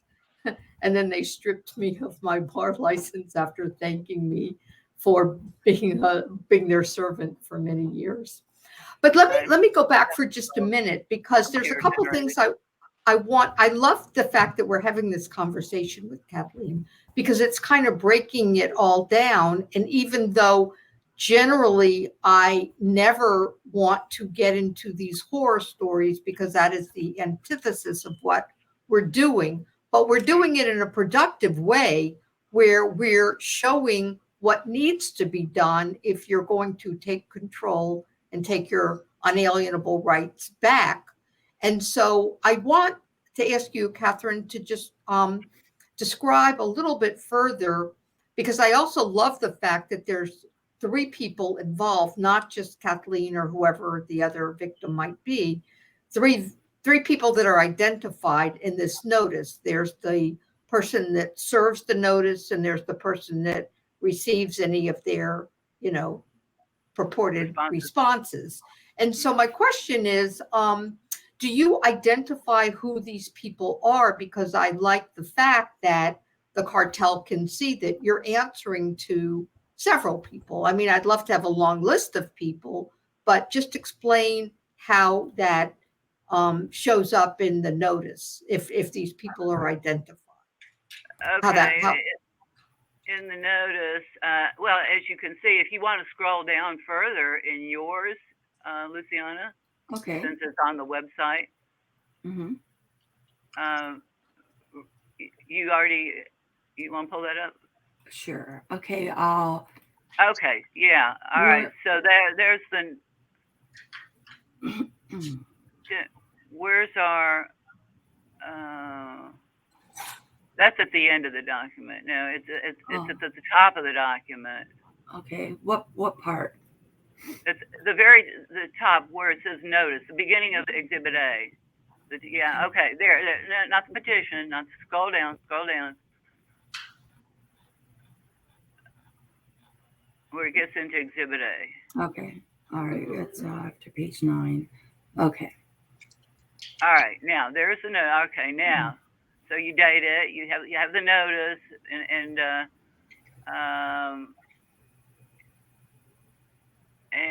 then you have who it's from. Don't put your address in there. Okay, let's just stay on this. Please scroll it up a second. Okay, we named the first one we named was Maureen O'Connor, and she's an agent of this legal fiction entity known as Supreme Court of Ohio, and among others. And then we make it clear we're serving her as the living woman. We don't recognize her titles or anything. There's no honorable this or any of that, or judge that. She's an employee, or she's a contractor. Yes. Or an agent, for sure, of the cabal of corporations, subsidiary entities, and branches thereof, because that's what Dun & Bradstreet calls them. Yes. Known as the Supreme Court of Ohio. And they may be known, if you go on the Dun & Bradstreet site, you may find that they have one name on the Dun & Bradstreet site, and they have another name that they do business with the public under, or maybe several names. Yeah. Yeah. We're finding a lot of them, like for instance, the Supreme Court of Ohio, on other businesses they're contracting with, they're known as Supreme Court of Ohio, a lot of a lot of courts and police stations are doing that. I'm sorry, and they'll put the after. Right. That's how that's them. That's the same thing when we looked up the U.S. Supreme Court. They became, I believe, Supreme Court U.S. Yeah, and then they might have. There were several registrations for the Supreme Court. One of them might have had the word "the" as well at the end.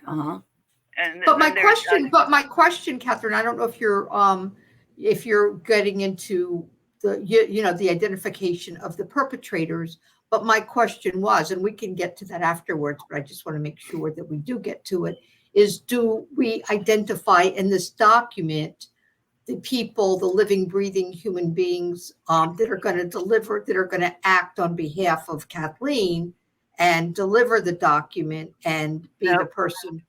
We don't identify no, those people.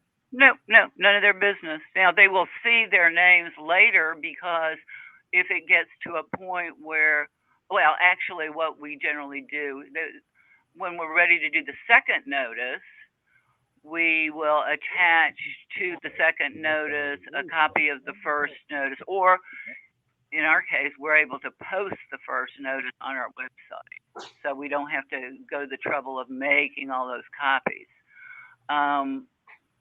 But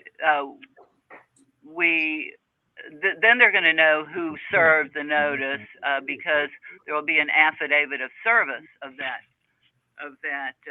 first notice that gets attached to the second notice. The second notice has attached to it the affidavit of service of the first notice and an affidavit of non-response to the first notice. Two different affidavits, two different people. No, well, that's good. That's good. Yeah. I like that, because then these perpetrators see that we're putting together a We the People army. And I would That's also, right. yeah, and I And also it has love, more credibility too. yes, I mean, exactly. Then they instead of know the that claimant doing it, we don't have the claimant getting their hands dirty with that. right, No. right.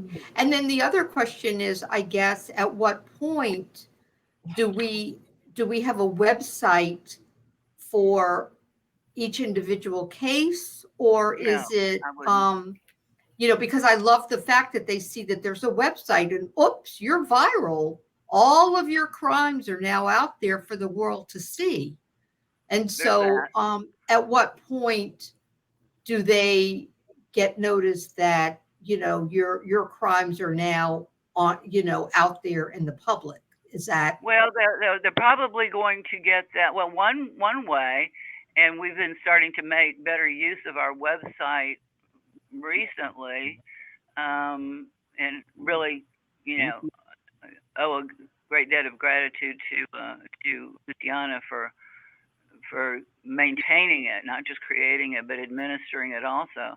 And we have a pending notice section. So even if, let's say, you send a first and a second notice and the matter gets resolved, but while it's not being resolved, if we're in Ohio, we can just add that to the OCCR2021.com pending notice section.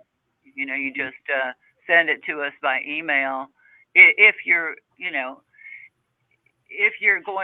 going to be a claimant in our court. If you're going to be a claimant in our court, we have certain requirements.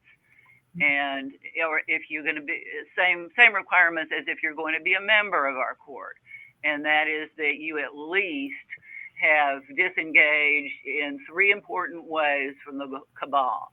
We don't want cabal members to be on our court, okay?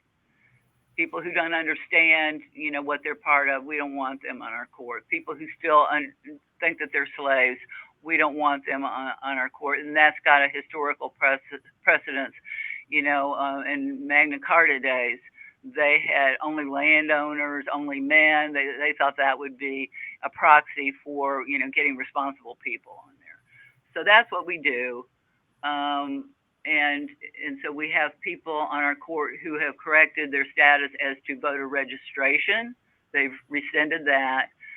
Corporate United States citizenship, they have repudiated that directly to the men or women who run those corporate operations. We send those to whoever the man or woman is that heads your county voter registration place, wherever you're registered now or have ever been registered, because they keep these records forever.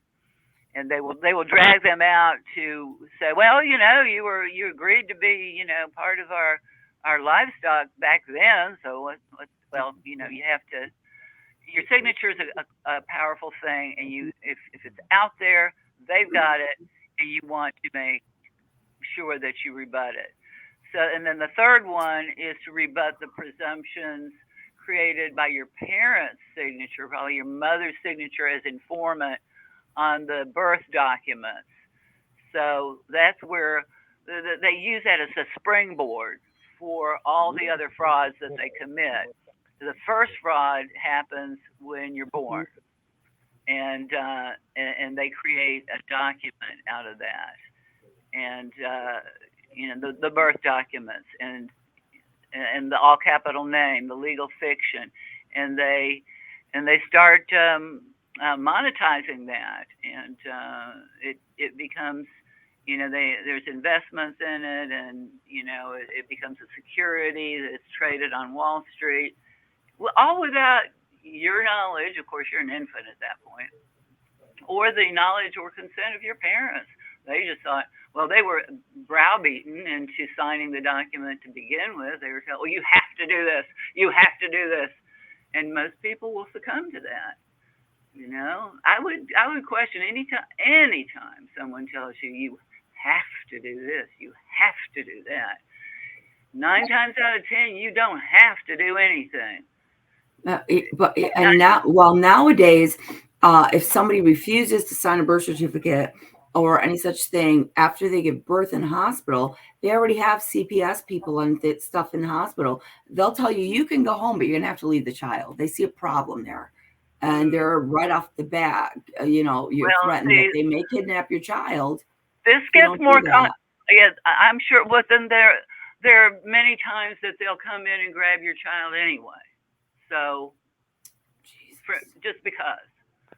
And so, I've had 4 kids, 2 in the hospital, and this was a few years ago before they were trafficking infants as like they do now. The last 2 at home, because I didn't want to be part of that. And you know, common law it's open to everyone, but it's not for everyone. Not everyone is going to feel comfortable disengaging completely from the system, or even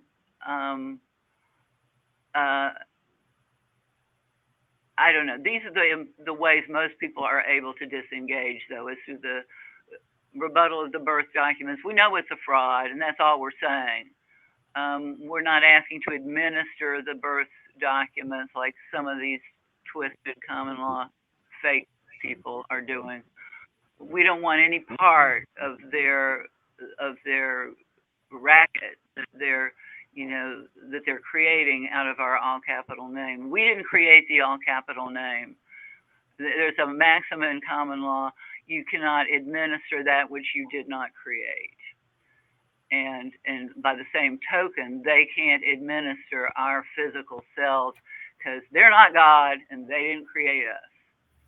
That's why they have to administer the all capital name. If they can just get us to agree we are the all capital name, they're in business. And most of us don't not know what we're agreeing to. Go along with it. And of course, we're threatened, that, we better do it. And it's the same thing. Don't worry about it. I mean, that's what Luciana was told at one point. Oh, it's the same thing. And I got thrown in jail for saying, no, it's not. And I just want the record corrected. Oh, it was a big deal. I got thrown in jail for correcting the spelling of my name and saying it wasn't. You can't do anything right in their system. Once you step onto their turf, you play by their rules, the rules of that turf, or you don't play, or you can't expect them. You go to somebody's house and you're not going to walk in and tell them how they're going to raise their kids. You're on their turf. Now, what we do with the common law notices is we drag them onto our turf, the turf of living people. So, and then we also point out to them that they will never again, they will have to physically drag our bodies into into their fake tribunals to get us there. Even when they send you a letter, if you don't show up, we're going to arrest you. That's just an extortion threat rather than just not show up, which will more than likely lead to bad things. That's the point where you need to swing into action and name the people that are sending this extortion threat, which is what it is, using the public mail, committing federal offenses in the process. Mail fraud. Mail fraud. Yep. Then they know this isn't, you're not going to be low-hanging fruit for them. You let them know. The sooner you can let them know that, better. And, it's like with any abuser, you keep putting up with it and putting up with it and putting up with it, and it's going to be hard to change your strategy because they're waiting for you to switch back to how it was. And they expect that, and they're going to ramp up the pressure until you switch back. So you have to have the mental stamina to stay the course. And that mental stamina has to come from understanding why and how this process works. And the fact that you don't have any other alternatives that are realistic anyhow. Well, talk for 1 minute, Catherine, about the end of the process, because that's where we don't have our own law enforcement. So we get the judgments, and then you and I had talked about it a little bit on the phone as to what happens. But so we've got through the 3-step, we've got through the initial notice, we've got through the rest of the notice process, we've gotten no response. We've gotten on their language, I guess, a summary judgment, and then we've got our judgment. And so take us from there. Once we get the judgment, talk about the process. Well, you would have to have already formed a common law court to get a judgment. All you have at the end of the 3 notices is an agreed to a contract resolving all matters in controversy. You can take that contract to a common law court. In theory, you could take it to one of their fake tribunals too, and say, look, we've resolved all matters in controversy, and we ask that you adopt this as a lawful order of your court. And that's what we do in OCCR. After the people, so when we receive cases in OCCR, they're already resolved through the 3 notice process. We just rubber stamp them basically, because the people who are named as respondents are just, they've defaulted. They defaulted, so there's nothing to try.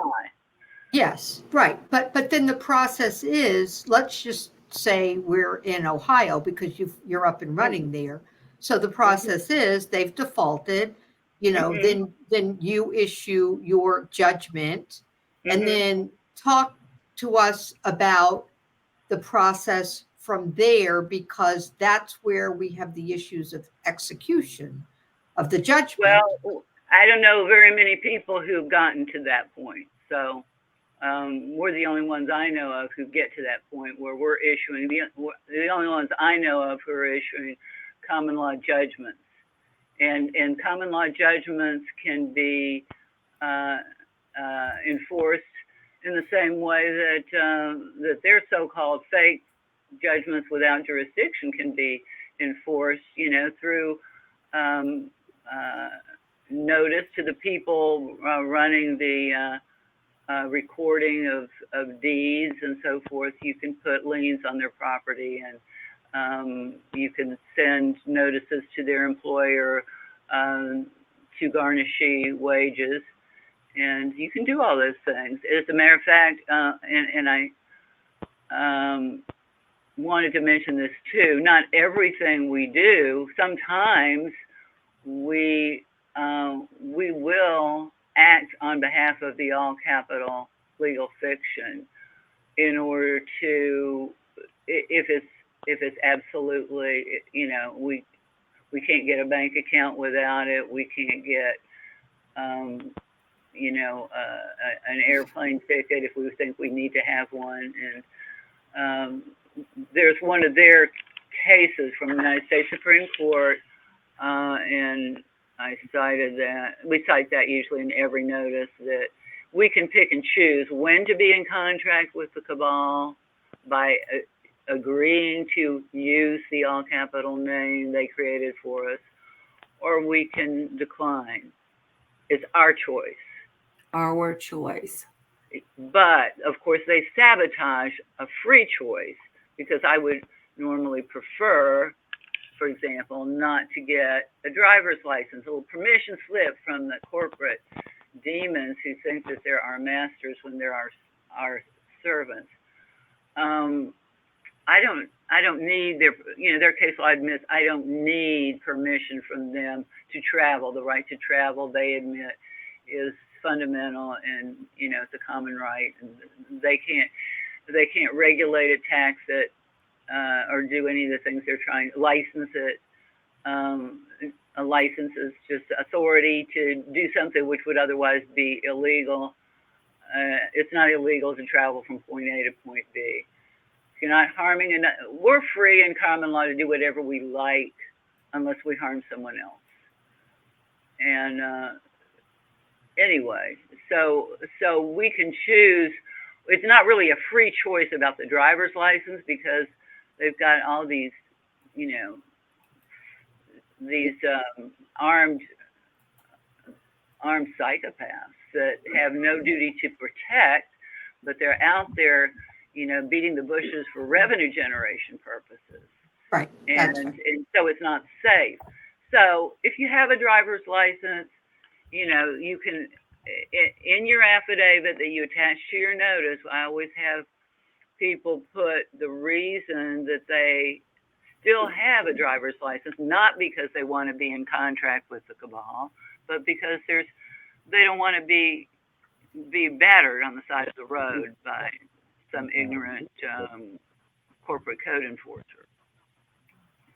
But the Marion versus Apache Indian tribe case is the case from the U.S. Supreme Court that says we, as free people, can pick and choose when to be in contract and when not to be.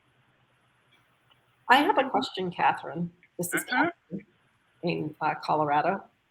So I don't have anyone who can deliver documents. I have no support system for that. Can I use the attorneys I have to do that for me, or can she send them registered mail, or?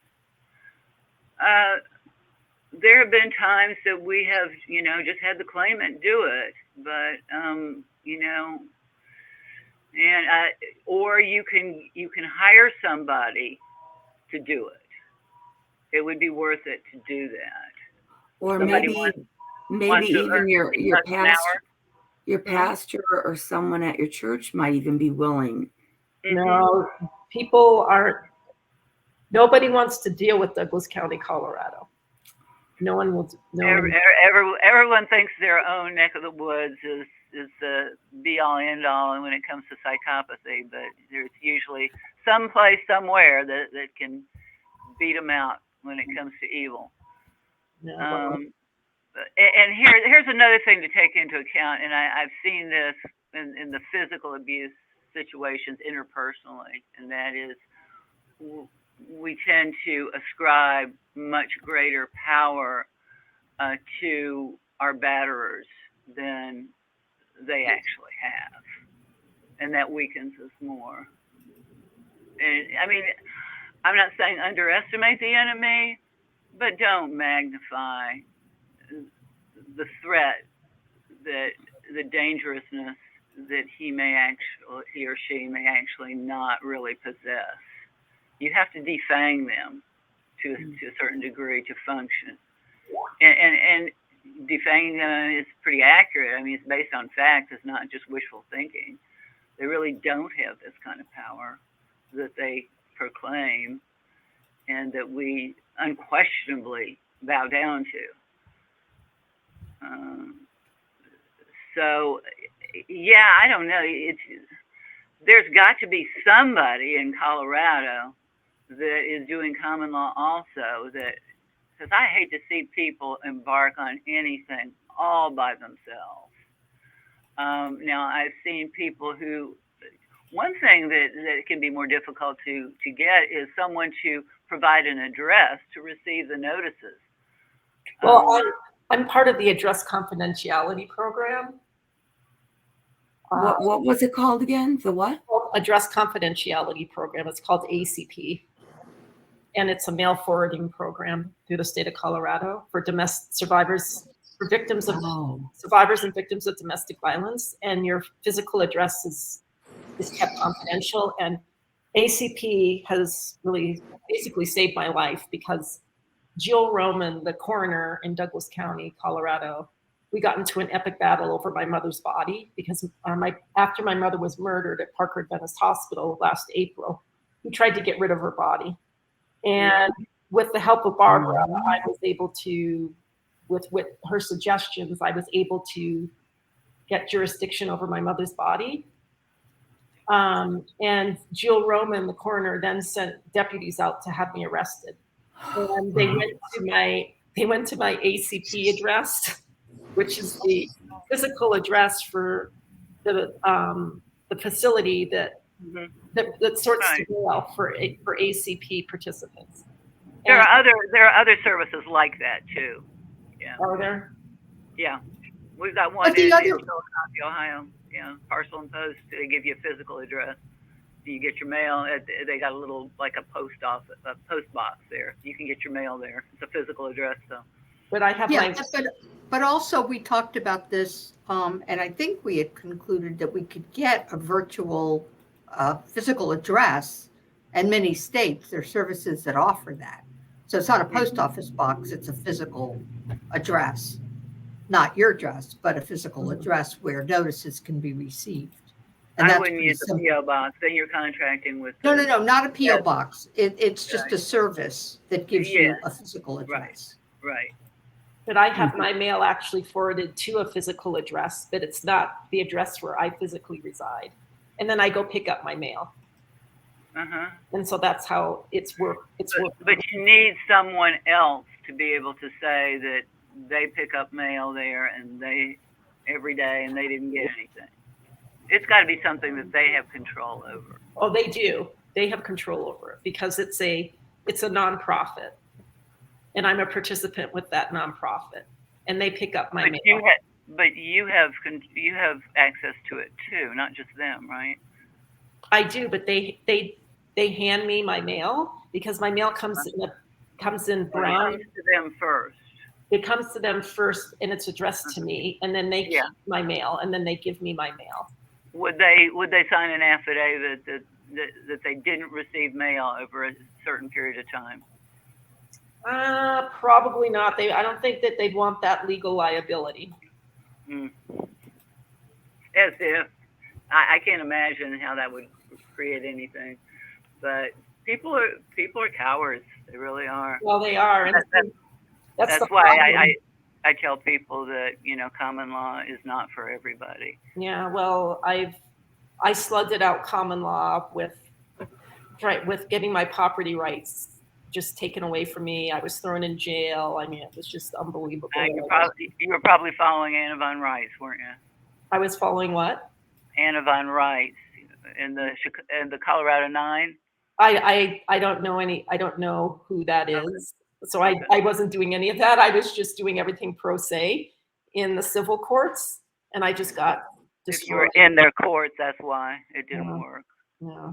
So. Well, we'll think about it, Kathleen. We'll see, because it's very critical. That's a big component of what we're doing, to be able to come up with some ideas in terms of getting those other two people, and see if we can come up with some suggestions, because that's central to the plan.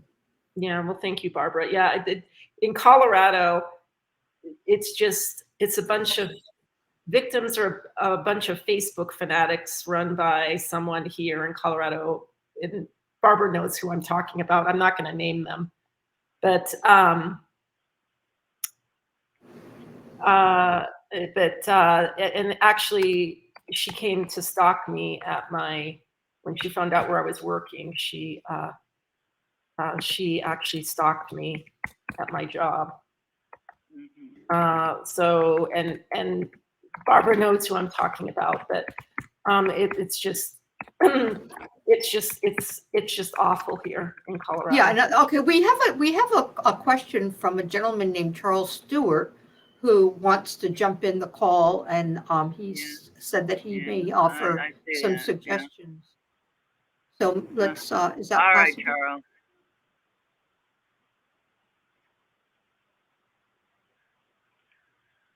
Oh. What happened?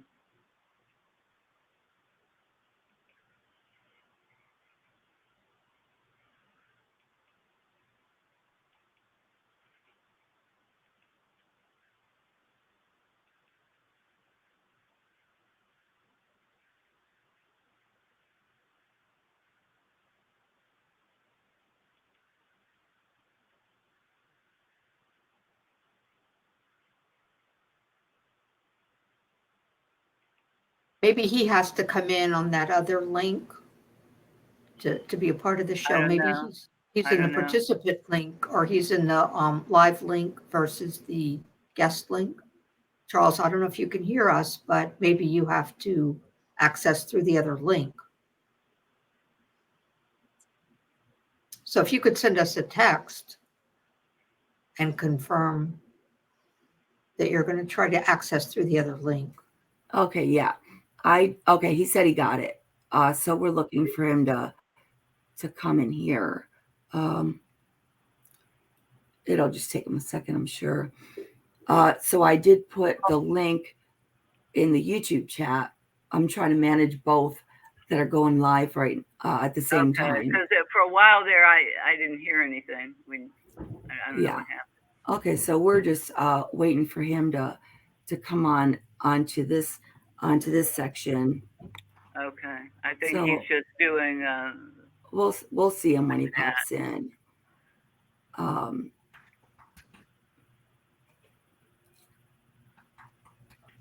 Charles Stewart. I'll find out where he's at. He says he's trying to connect through the link. Okay.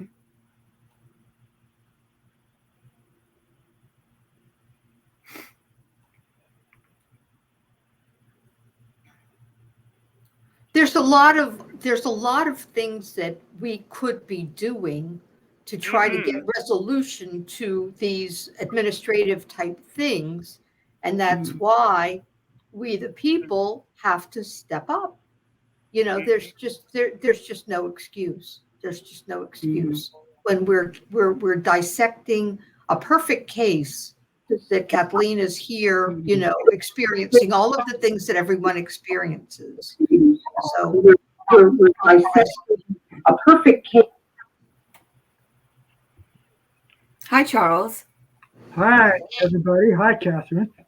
Where are you calling from? Where are you calling? Where are you here from? I'm in Texas. Okay. Yeah.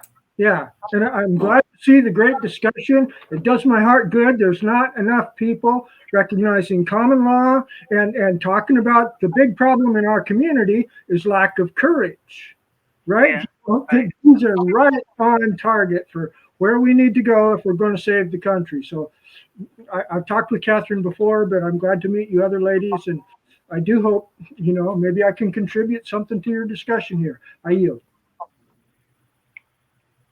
Okay. Yeah, I just want to say, too, that a lot of people, when they get excited about common law, they want to make they want to save the country, save the world, you know, and I think we got to be realistic and not be grandiose. Right. Trying to save our own selves. We got to learn how to not be slaves first before we then do anything. That's right. That's exactly right. That's exactly right. Yeah, I think we have to start with what's going on in our community, with our neighbors, with our friends and families, you know, help what we can here and there. But I think a lot of people come in and they're like, look what's happened here, and it's happening there, and there.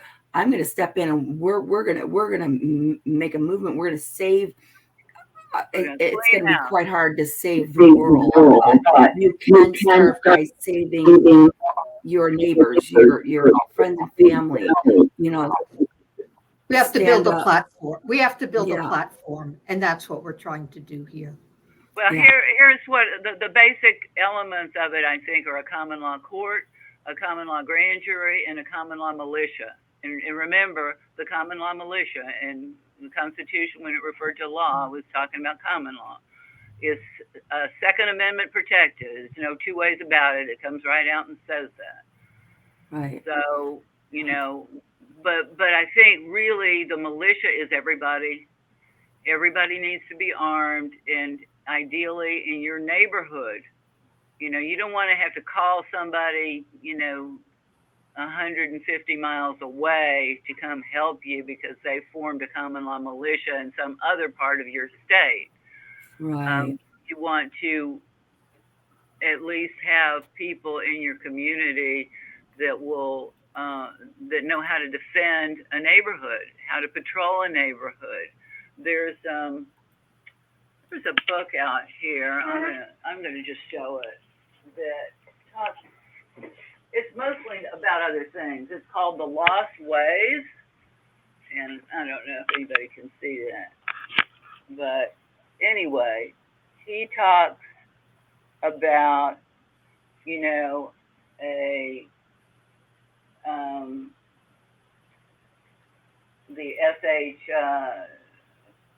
SHTF scenario. What was that again, Catherine? The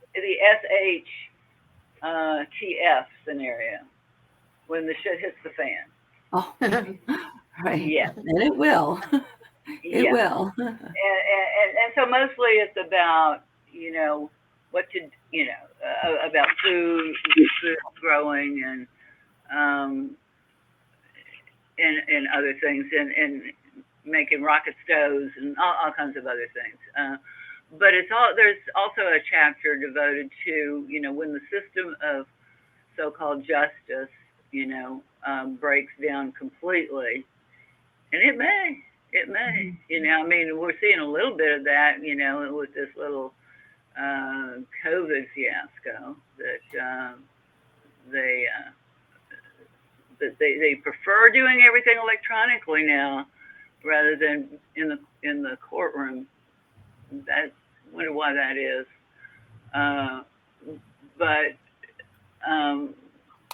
And certainly we can do that. It's more convenient, especially as if we form a common law court or a grand jury in one of the state republics, then it's going to be. I know in Ohio we have people from Cleveland, Southern Ohio, Chillicothe, Southwestern Ohio. They can't. Nobody's going to drive all the way to a central location in Ohio. It's not going to work. We have to meet virtually until ideally this catches on to such a degree that every county just about is going to have their own common law grand jury, common law court. But I think the common law court really comes first, because if you had a common law grand jury and you investigated a bunch of people and you came up with a true bill, then what? Then what do? You got to be able to prosecute that somewhere. So you already have to have your common law court in place. And really, you should have your common law militia in place too, or your common law grand jury is not going to have much in the way of teeth, is it? Can I jump in a little bit? Sure. Yeah, you have some experience with the common law militia movement. Well, thank you. And if I might, technicality, I think I may have, in our previous conversations, Catherine, we may have touched on this, but militia is a term that's usually connotated at the state level of people-powered enforcement and availability to keep the state in good order.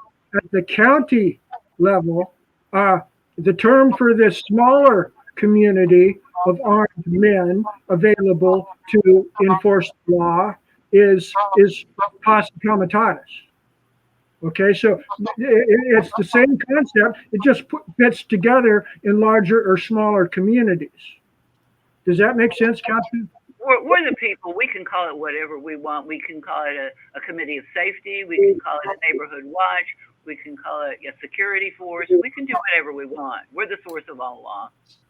If you want to call it a posse comitatus, so be it. But usually that goes with the sheriff, and people get confused between the so-called sheriff that takes the corporate paycheck and the original common law sheriff. And please know that the sheriffs, the FBI, all of the courts militia with guns and all that come after us when the courts do something wrong and we try to call them out on it. Now all of them will call, the group of people with morals trying to stand up for what's right, and show you this is what's right, this is what's moral. Look what you've done. We're going to stand up for this person and back them up. You cannot do this. And we're standing up. Now they will call this so-called militia, they'll call us sovereign citizens, and the FBI and all of them and coined this. I'm just saying they will call us that, and they have trained their people and their army on this term, which we clearly are not. It's an oxymoron. We are clearly not sovereign citizens. We associate ourselves as or with sovereign citizens, but they will use that term to cause their people to come after us and after those who assist us. And this is where we need to stay faithful and walk with God in this. It's the only way. That's what happened to me when my mother was alive, because I went to the FBI and I had two advocates working with me, exposing the guardianship racket in Douglas County, and we went to the FBI. FBI is part of the problem. They basically went back. They procure child victims for sexual purposes for politicians. Yeah, they are prohibited by the Constitution from even existing. They're part of the problem. You don't go to them for That's right. That's right. But I think what we need, what the takeaway here has to be. We need a document. We need a court order. That's what having a court gives you. It gives you a court order that gives you the authority to do what you're doing. And they're going to think twice, particularly when their names are on the order. That makes sense. Or their boss's names are on the order. And so are we calling it an order? What is your... Yeah, or judgment. Judgment, yeah. Okay. We call it judgment. So I think that we should think about the militia, and the enforcement, because that's the big piece. And we're not going to get to that resolution now, but I think that, we've got some open points that we should think about. And also, how do we get support for Kathleen in terms of the other two people that have to be a part of this process? And so the other thing that really disturbed me, and I'm not sure we should think about it, is Luciana said that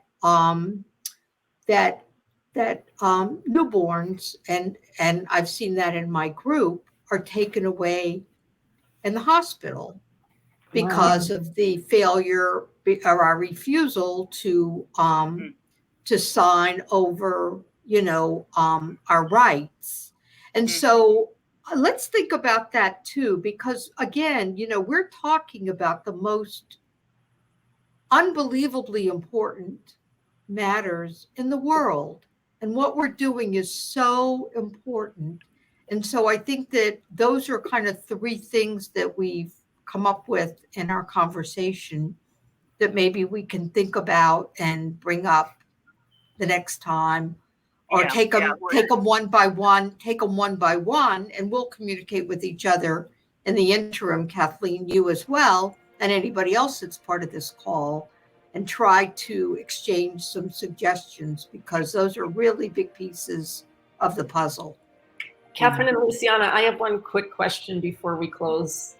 And this has been so helpful, but is it worth it? There's a law in the state of Colorado, and a former There's a statute, one of their corporate statutes, you mean? a former district attorney who's now a criminal defense attorney told me about. It's Rule 16, which is basically it's basically the structure for criminal prosecution and in the process to indict and prosecute an alleged perpetrator of a crime. And he told me that there's a law, there's a process in the state of Colorado called a Franks hearing. And the Franks hearing is a hearing that you ask the judge for to go after allegations in an arrest warrant for criminal charges. And no one had ever told me about a Franks hearing. And I'm wanting to know from you, Catherine and Luciana, and he said that I should be asking my criminal defense attorneys about a Franks hearing and why they haven't talked to me about that. And I wanted to know from you and Catherine and Luciana, if you think that is, because I've already reached out to my attorney and I've asked her to put it in writing. The rule 16 for criminal charges. We're not under the civil rules. I don't help people navigate the system because I don't think it's navigable. I don't help people who have attorneys. I just don't. You know, it's a dead end. It's a waste of time. And I'd be happy to help you exit the system. I won't help you dig yourself a deeper hole. I could just let you know what we've seen and encountered year after year after year. Let's say you found a way to attack the Franks hearing, and these attorneys and judges saw a group of people getting close, and we were finally gonna prove in their system, maybe because people still go in there. Once you get close enough to their little sham legal process of calling this new Franks, whatever it is, thing, what they're going to do, they'll just create a new statute and a new code, and it's one after another. And once you get close to beating that one, they will create a new one, and they'll just continue doing that because they make it work for themselves. It's never going to work for you. It's going to work for themselves and their corporations and the members of their corporations. It's a mad system that they're using. Maybe challenging the allegations. I mean, you can do that with your notices. Through the notice. So through the notices, I can challenge your allegations. Yeah. Okay. As a living woman, not as. But you want to do it correctly. Mm-hmm. It's just part. Basically, we don't deal with the merits of what they claim that they're doing to us, because to do that impliedly says you're the decider. They're not. You can't play that and expect to fail. Yeah, you're coming to these people that have been proven and shown to do crimes against you and your family, and now you're going to go before them in their black dress on their stage and bow down to them and say, you have authority over me after all the crimes you committed. Now I'm going to beg you for this. I mean, it's like going to Adolf. Go to Adolf Hitler. Right. Yeah. You need to make a choice at one point and make a decision. Who is your God? Who do you serve? Who is your God? Who is your master? Is it that man in the black dress on a stage who says he's your master? Mm-hmm. Or is it God who created you and gave you freedom and gave you rights? You need to Kathleen, make a choice. I'm going to send you the link, And then you look at the documents, and then you're going to feel a little bit more comfortable as to being able to make the decision. So I think that's the first step, that, you need to look at the documents, go through the process yourself, and then you'll be better educated and better able to decide which way you want to go with this, because you've got to make the decision. By the time a person gets to the end game where you are and where so many of us have been, now your life and liberty is at stake. And so I think that, we should all think about the three things that we've talked about in terms of open points. And I just want to thank you, Catherine and Luciana, for being so eloquent and simple and spelling it out, very easily for people, that this is the option. This is what we have, and it's a very powerful tool. And Catherine, your documents are so powerful. Thank you. We've had Thank you, Barbara. Thank you. good results. So, yeah. Thanks, everyone, for the broadcast, and we'll be back again next Thursday at the same time, 8 Eastern, I should say. And Right. And Luciana's going to post this a link to the YouTube page where you can post comments. Thank you, Correct. everyone. Thank you, everyone. Thank you. God bless you all. We'll be back. Okay. Good night. Good night.